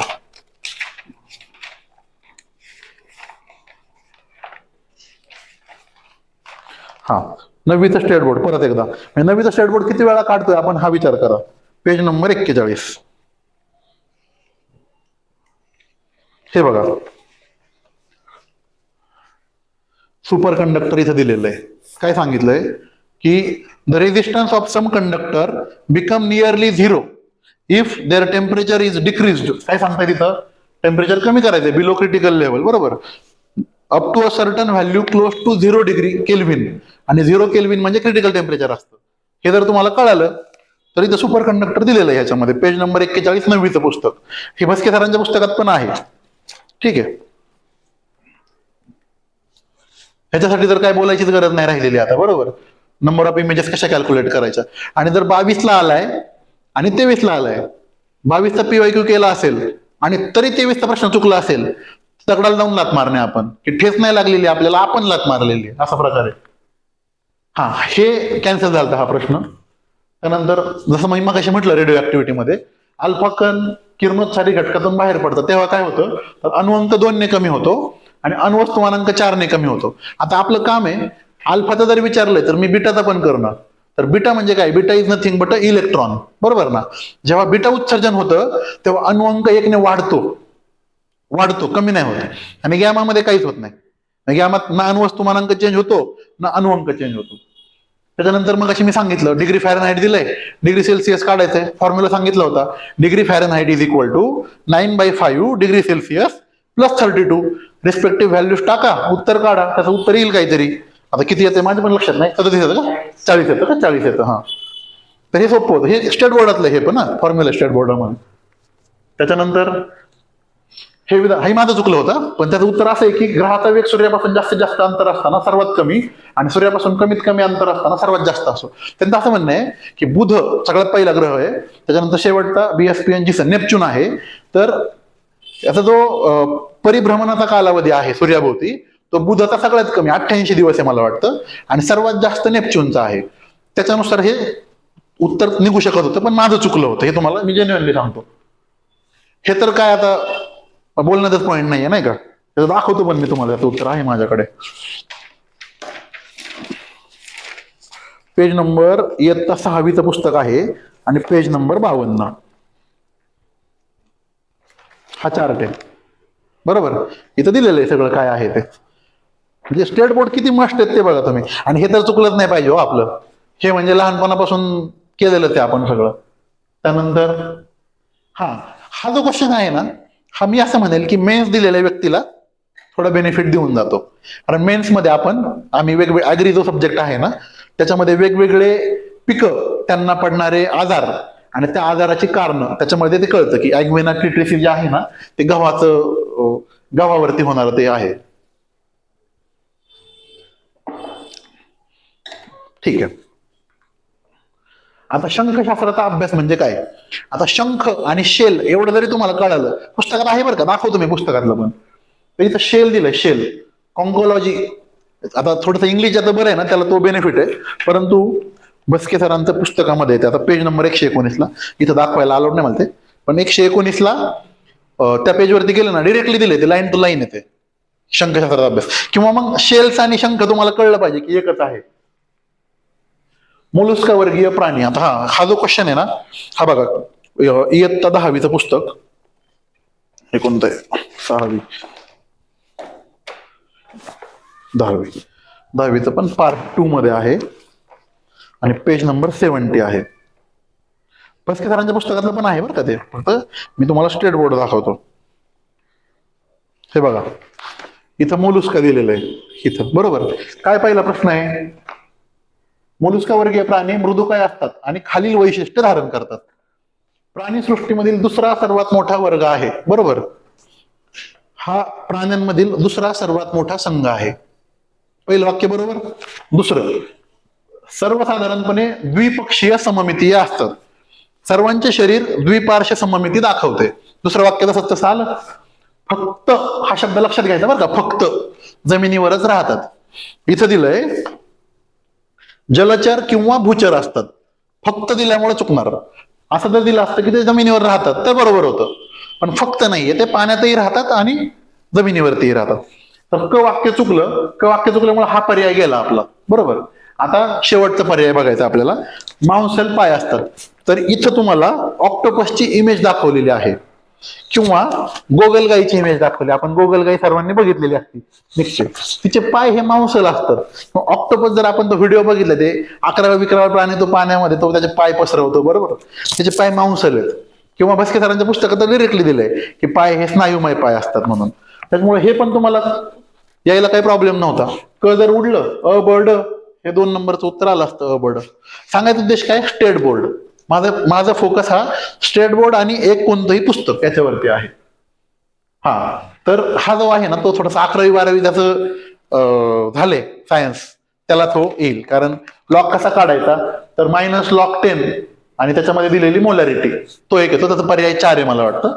-log10 × 0.1 × 10⁻1. तर ते 11वी-12वीचं थोडंसं असेल. मागच्या वर्षी टिपिकली काय झालं मला जाणवलं, 11वी आणि 12वीचं फिजिक्स, केमिस्ट्री, बायोलॉजीच्या पुस्तकातले क्वेश्चन्स आले. मग तुम्ही करणं गरजेचं आहे का, तर वैयक्तिक मी असं सांगेल की नाही.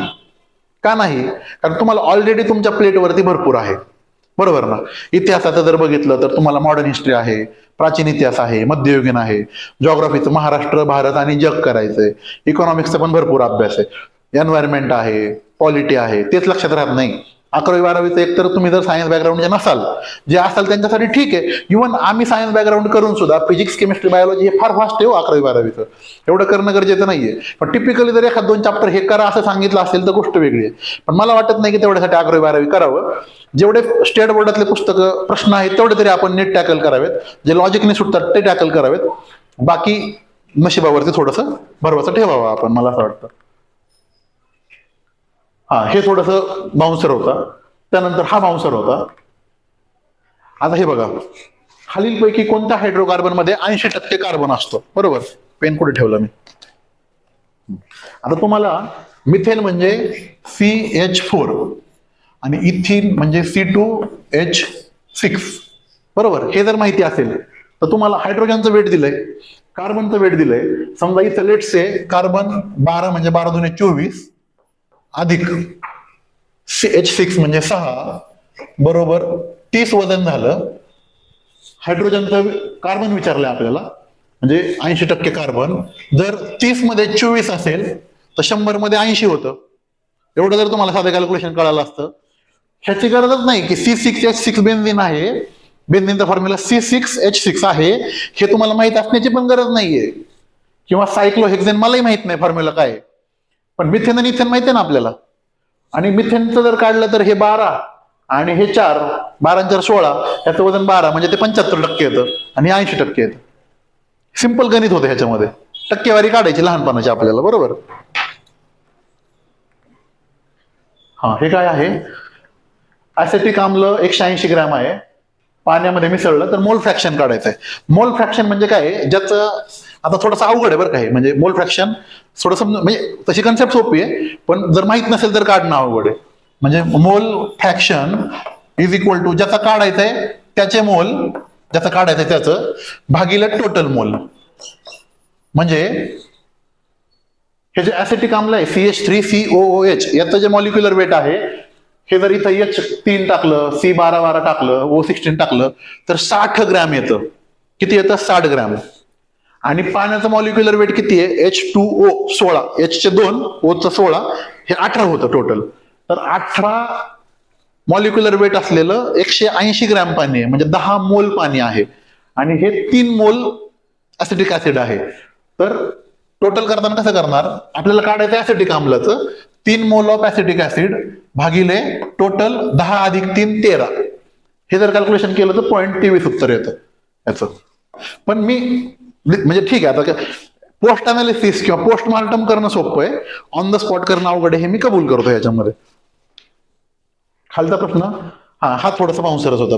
23चा टिपिकली पेपर थोडा अवघड होता, हे लक्षात घ्या तुम्ही. हे पण अवघडच होतं. आता ह्याच्यामध्ये काय प्रॉब्लेम आहे, आपण नॉर्मली ऑल ऑफ द अबो हाणायला जातो की काय येत नाही मला तर ऑल ऑफ द अबो घ्यायचं. परंतु इथं काय विचारलंय बघा, प्रकाश संश्लेषणामध्ये प्रकाशावर आधारित प्रक्रियेचे महत्वाचे कार्य कोणते, किंवा इंग्लिशमध्ये जर बघितलं तर फोटोसिंथेसिस.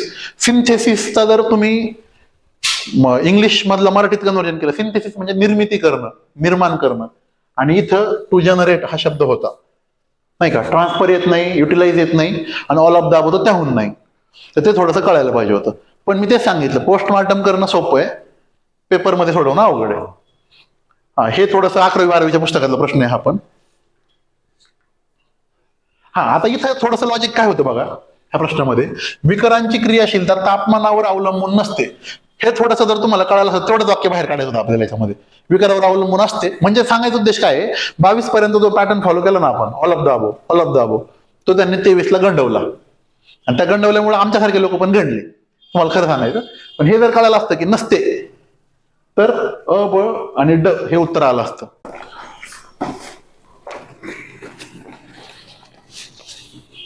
आता बेसिकली आपल्याला ही परीक्षा द्यायची आहे नाही का. तुम्ही सगळे अभ्यास करताय, आम्ही सिलेक्ट झालो म्हणून आम्ही थांबलो आता. तर कसा आपल्याला अभ्यासाचा अप्रोच ठेवायला हवा, प्रत्येक जण येऊन बोलून गेलाय, मला बोलणं गरजेचं आहे म्हणून मी बोलतोय आता, ठीक आहे.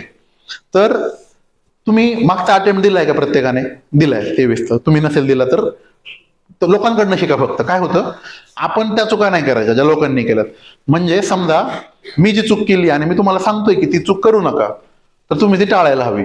त्याच्यासाठी काय करायला हवं, आता समजा तुम्ही मागचा अटेम्प्ट दिलाय, लेट्स से की तुमची प्रिलिम क्वालिफाय नसेल झाली समजा, तर तुम्ही हे अनालिसिस करा की माझं कुठं कमी पडलं. म्हणजे क्वेश्चन पेपर काढा, त्या क्वेश्चन पेपरवरती जे लेफ्ट हँडचं सेकंड पेज आहे, कोरं पान असतं, तिथं लिहा पॉलिटीचे किती क्वेश्चन बरोबर आले, किती चुकले, हिस्ट्री, जॉग्राफी सगळ्या विषयांचं करा. आणि जे चुकलेले क्वेश्चन आहेत ना, ते क्वेश्चन माझे का चुकले हे पहा तुम्ही, की माझ्याकडे जो वाचलेला डेटा होता तो माझा कमी पडला का बाबा, की मी हा वाचलाच नव्हता, किंवा वाचलेल्या डेटाची रिव्हिजन झाली नाही, की डेटा वाचलाय पण ऑन द स्पॉट मला आठवलंच नाही. नक्की काय चुकतं हे बघा. त्यानंतर जास्तीत जास्त PYQ वरती फोकस करा. स्टेट बोर्ड आपण हिस्ट्री, जॉग्राफी आणि सायन्स ह्या 3च विषयांचे स्टेट बोर्ड करतो आपण, त्याच्या पलीकडे स्टेट बोर्ड नाही करायचे. पण मग 3 विषयांचे स्टेट बोर्ड छान पद्धतीने करायचे. म्हणजे तुमच्याकडे जर त्याच्या नोट्स रेडी असतील तर त्यानंतर तुम्हाला परत स्टेट बोर्ड उचकायची गरज नाही पडली पाहिजे, त्यातूनच करून घ्यायचं.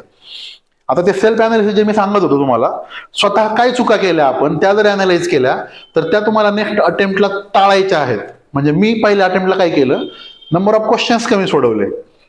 मी आयटीत जॉब करत होतो, आयटीतून आलो, थोडंसं एक आयटीच्या लाईफस्टाईलची सवय लागलेली असते ना माणसाला, निवांत शनिवार रविवार सुट्टी अशा पद्धतीनं, त्यामुळे पेपर कमी सोडवले मी. जर कदाचित मी माझी 7 मार्काने प्रिलिम उडली होती, तेव्हा मेरिट लागलं होतं 247 आणि जागा मला वाटतं सुरुवातीला 69 नंतर 135 का 25 झाल्या होत्या, जागा कमी होत्या, त्या मानाने मी 240 मार्कापर्यंत पोहोचलो होतो. 47 मेरिट लागलं होतं, फार हायएस्ट मेरिट गेलेलं. तर तिथं माझी 7 मार्काने प्रिलिम गेलेली, तेवढी एक प्रिलिम माझी गेली. आणि 23च्या प्रिलिमला मी अभ्यासच केला नाही, कारण मला 22ला मार्क चांगले होते, जाऊन बसलो पेपरला, तेवढी एक गेली. सांगायचा उद्देश हा आहे की तुम्ही एकदा प्रिलिम पास झाला म्हणजे तुम्ही नेक्स्ट टाइम व्हाल असंही नाही. माझ्याकडे अशी उदाहरणं आहेत, माझं उदाहरण सोडून द्या, मी अभ्यास केला नाही, माझ्याकडे अशी उदाहरणं आहेत, राज्यसेवा एक्झाम मध्ये टॉपर आलेला मुलगा, फर्स्ट नंबर, तो सुद्धा प्रिलिम पुढच्या वर्षी फेल झालेला आहे. म्हणजे MPSC तुमच्याकडनं हार्डवर्क मागते, हार्डवर्कला पर्याय नाही. आपल्याला स्मार्ट वर्क विथ हार्डवर्क हे दोन्ही करायचे, नाहीतर गधा मजदुरी करणारे खूपच लोक आहेत, वाचतात वाचतात वाचतात, क्वेश्चनच बघत नाहीत, ते काय आपल्याला करायचं नाही. त्यानंतर काय करा, आता 28 एप्रिलला तुमची परीक्षा आहे. 28 एप्रिल पर्यंत किती दिवस राहतात आणि त्यामध्ये माझ्या मॅक्झिमम किती रिव्हिजन होऊ शकतात, 4, 5. त्यानंतर 1 एप्रिल ते 28 एप्रिल किंवा 27 एप्रिल पर्यंत माझ्या किती रिव्हिजन होतील, 20 ते 27 एप्रिल पर्यंत किती रिव्हिजन होतील. कमीत कमी 20 ते 27 मध्ये माझ्या म्हणण्याप्रमाणे 2 रिव्हिजन पडले पाहिजेत त्या 7 दिवसामध्ये. शेवटच्या 2 ते 3 दिवसात 1 रिव्हिजन झाली पाहिजे. हे करायचं नाही का. आता समजा त्याच्यासाठी मग तुम्हाला टाइम टेबल बनवायला लागेल की लेट से आज आहे 2 फेब्रुवारी, 2 पासून तर 10 फेब पर्यंत मी कोणता सब्जेक्ट करणार, मग तो मी कोणते कोणते पुस्तकं वाचणार त्या सब्जेक्टसाठी. स्टेट बोर्ड हे वाचेल, बेस बुक हे वाचेल. लेट से लक्ष्मीकांत सरांचं पॉलिटीचं पुस्तक आहे, तर लक्ष्मीकांत सरांचं पॉलिटीचं पुस्तक माझं एवढ्या दिवसामध्ये झालंच पाहिजे, कारण ते पॉलिटीचं पुस्तक असेल केलं तर 2 महिने कमी पडतात आणि झालं तर 2 दिवसात पण होतं. डिपेंड करतं तुमची परीक्षा कधी आहे आणि आपल्याला किती तळमळीनं करायचंय, नाही का, आपल्याला किती आग लागलेली आहे करण्याची, त्याच्यावरती डिपेंड आहे ते. तर मी कधी कधी मी सुद्धा 2-2 महिने पुस्तक नुसतं चाळत बसलेलो आहे ते. किंवा माझी मम्मी सांगते, मी त्या एका ठिकाणी बोललो पण त्या दिवशी, की ज्ञानेश्वरी माझी मम्मी वाचते, पारायण करते. तर त्या ज्ञानेश्वरीमध्ये असं आहे की तुम्ही प्रत्येक वेळेस आहे ना नवीन अर्थ तुम्हाला लागतो एखाद्या ओळीचा, एखाद्या वाक्याचा. तसं ते लक्ष्मीकांत सरांचं पुस्तक आहे. ते तुम्ही कायम असं वाचत गेले ना तुम्हाला काहीतरी नवीन समजतं. आणि ते अशा वेळेस समजतं की जेव्हा प्रश्न येऊन गेलाय, अरे आपलं मिस झालाय आणि आपलं चुकलंय, तेव्हा अरेच्या हे असं होतं. तसं काही करू नका, क्वेश्चन नंबर जास्त सोडवा. आता पॉलिटी सारख्या सब्जेक्टमध्ये तुम्ही कंबाईनचे पण प्रश्न जरी बघितले तरी चालेल, किंवा टेस्ट सिरीज आहेत वेगवेगळ्या क्लासेसच्या. डेक्कन क्लास आहे किंवा स्टेप अपची खाटेकर सरांची टेस्ट सिरीज आहे, ती फार चांगली आहे बघा. किंवा अजूनही कोणती बरं का, म्हणजे मला अनुभव फक्त त्याचा आहे म्हणून मी नाव घेतोय. युनिकची आवडली किंवा अजून कोणत्या अकॅडमीची आवडली, ज्ञानदीपची आवडली, चाणक्य मंडळची आवडली, कोणती घ्या. जेवढे जास्त क्वेश्चन सोडवाल तेवढे तुम्ही फायद्यात राहाल. कारण काय होतं, आणि दररोज क्वेश्चन सोडवा. दररोज कमीत कमी 50-60 क्वेश्चन सोडवा. जे क्वेश्चन आपले चुकतात ते वहीमध्ये लिहून ठेवा, म्हणजे उत्तरं द्यायचे ऍडिशन नोट्समध्ये. कारण काय होतं, क्वेश्चन शेवटी मेंदूला लिमिटेशन आहे आपल्या. 2 महिन्यानंतर नाही, आपण 8 दिवसानंतर विसरतो. तुम्हाला जर विचारलं मी काल काय खाल्लं, तर ते कदाचित आपल्याला आठवत नाही. कधी कधी तर आज दुपारी काय खाल्लं ते संध्याकाळी आठवत नाही. त्यामुळे ते लिहून ठेवत चला. मी सांगितलं नंबर ऑफ रिव्हिजन कशा वाढवायच्या आहेत, त्यासाठी 2 फेब ते 8 फेब मी काय, किंवा 2 फेब ते 10 फेब काय करणार, 10 ते 15, 15 ते 20, हे टाइम टेबल बनवा. ते टाइम टेबल एक्झिक्यूट करण्याचा प्रयत्न करा. बाकीच्या ज्या गोष्टी आहेत ना आपल्याला, सण वार समारंभ, फॅमिली, मित्र मंडळी, महत्वाच्या आहेत, म्हणत नाही की नाही आहेत, पण जर टाळता आलं तर टाळा. वैयक्तिक आम्ही टाळल्या, मी संसारी माणूस असून टाळल्या. म्हणजे माझं लग्न झालेलं आहे, फॅमिली तुम्हाला माहिती की एकदा लग्न झाल्यानंतर बऱ्याचशा जबाबदाऱ्या पडतात खांद्यावरती. तर ते असून आम्ही फॅमिलीचे प्रोग्राम जे आहेत ते टाळले. तर ते जर तुम्हाला करता आलं तर करा. त्यानंतर डेट वाईज रिव्हिजन सांगितलं मी तुम्हाला, ते करून हे करा. आणि जास्तीत जास्त रिव्हिजन तुमच्या कशा पडतील, 5, 6, 7. हार्डवर्कला ही एक्झाम सपोर्ट करते, म्हणजे करते. हे माझ्यावरनं उदाहरण घ्या तुम्ही, की खूप जास्त हार्डवर्क केलं की रिझल्ट येतो, पण मग तेवढा त्रासही होतो आपल्याला. तेवढा त्रास करून घेण्याची आपली क्षमता असेल तर नक्की ही परीक्षा तुम्ही यशस्वी होऊ शकता. यश फक्त हार्डवर्क इथं महत्वाचं आहे, थोडं स्मार्ट वर्क लागतं त्याच्यासाठी. आता मी जसं सांगितलं, PYQ आणि टेस्ट पेपर सोडवत चला. जे प्रश्न चुकलेत ते नोट्समध्ये ऍड करत चला.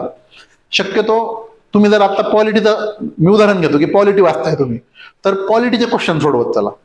किंवा लेट्स से फंडामेंटल राईटचं चॅप्टर तुम्ही वाचताय, तर फंडामेंटल राईट्स वरती काय क्वेश्चन्स आपल्याला विचारलेले आहेत हे अगोदर बघून घ्या. PYQ अनालिसिस मधून कोणतेही PYQ अनालिसिस घ्या, मार्केटमध्ये बरेच मिळतात. आपली कॅपॅसिटी नसेल PYQ अनालिसिस घ्यायची तर सेल्फ अनालिसिस करा, त्याचं सर्वोत्तम मी असं म्हणेल. तेवढे पेपर काढायचे 5-7 वर्षाच्या मागच्या, बघायचं फंडामेंटल राईट वरती काय विचारले, आणि ते अनालिसिस करून मग तुम्हाला कळतं की फंडामेंटल राईटचा जो चॅप्टर आहे त्या चॅप्टरमध्ये मला काय गोष्टी फोकस करायच्यात, प्रश्न कुठून कसा फॉर्म होतोय. हेच प्रत्येक विषयाच्या बाबतीत. त्यावेळेस सायन्स सोडवाल त्यावेळेस सायन्सचे प्रश्न घ्या, हिस्ट्रीसाठी हिस्ट्रीचे घ्या. म्हणजे काय होतं, ते प्रश्न तुम्हाला समजतात, आणि प्रश्न समजल्यानंतर तुम्हाला कोणता डेटा चांगल्या पद्धतीने फोकस करायचा आहे, त्याच्यासाठी कोणता डेटा सोडून द्यायचा हे पण कळतं तुम्हाला. कारण सगळं तर लिमिटेशन आहे आपल्याला सगळं लक्षात ठेवणं. त्यानंतर करंटचा जो सब्जेक्ट आहे ना, त्या करंटच्या सब्जेक्टला शक्यतो प्रयत्न करा की डिरेक्टली 8 दिवस देण्यापेक्षा अलोकेट करून रोज करण्याचा प्रयत्न करा. कारण फॅक्ट जास्त आहेत करंटमध्ये, व्यक्तिविशेष आहे, पॉलिटी आहे, किंवा पॉलिटिकल न्यूज, इकॉनॉमिक न्यूज. आणि जर तुम्ही लायब्ररीमध्ये बसताय तर डिस्कशन मधून जर करण्याचा प्रयत्न केला, करंटला तुम्ही परिक्रमा वाचत असाल किंवा कोणतं इयर बुक वाचत असाल, सिम्प्लिफाईड असेल, अभिनव असेल, स्पॉटलाईट असेल, कोणतं असेल, तर ते जास्तीत जास्त डिस्कशनच्या माध्यमातून तुमच्या लक्षात राहील. मी आणि पत्नी काय करतो, आम्ही घरी परिक्रमाच्या नोट्स मिळतात आम्हाला टेलिग्रामला, आम्ही एक बॅच घेतलेली होती पाठीमागे, तर ते आम्ही दोघं मोठ्यानं वाचायचो. मग ते मोठ्यानं वाचल्यानं डिस्कशन होतं, वारंवार वाचलं जातं आणि लक्षात राहतं. आणि सिम्प्लिफाईड किंवा अभिनव जे कोणतं इयर बुक आहे त्याचे जे इंडेक्स आहे ना, त्या इंडेक्समध्ये त्या प्रत्येक न्यूजच्या समोर 2-2, 3-3 शब्द लिहित चला. कारण काय, पेपरच्या दिवशी सकाळी तुमची 2 तासात रिव्हिजन होऊन जाते करंटची. अगोदर तर तुम्ही करालच मल्टिपल रिव्हिजन, पण पेपरच्या दिवशी अगोदर सेंटरवर गेले, तुमच्या हातात तासभर आहे, तिथं सेंटरवर गेल्यानंतर पटकन रिव्हिजन होऊन जाते. आणि गेल्याबरोबर करंट सोडवा.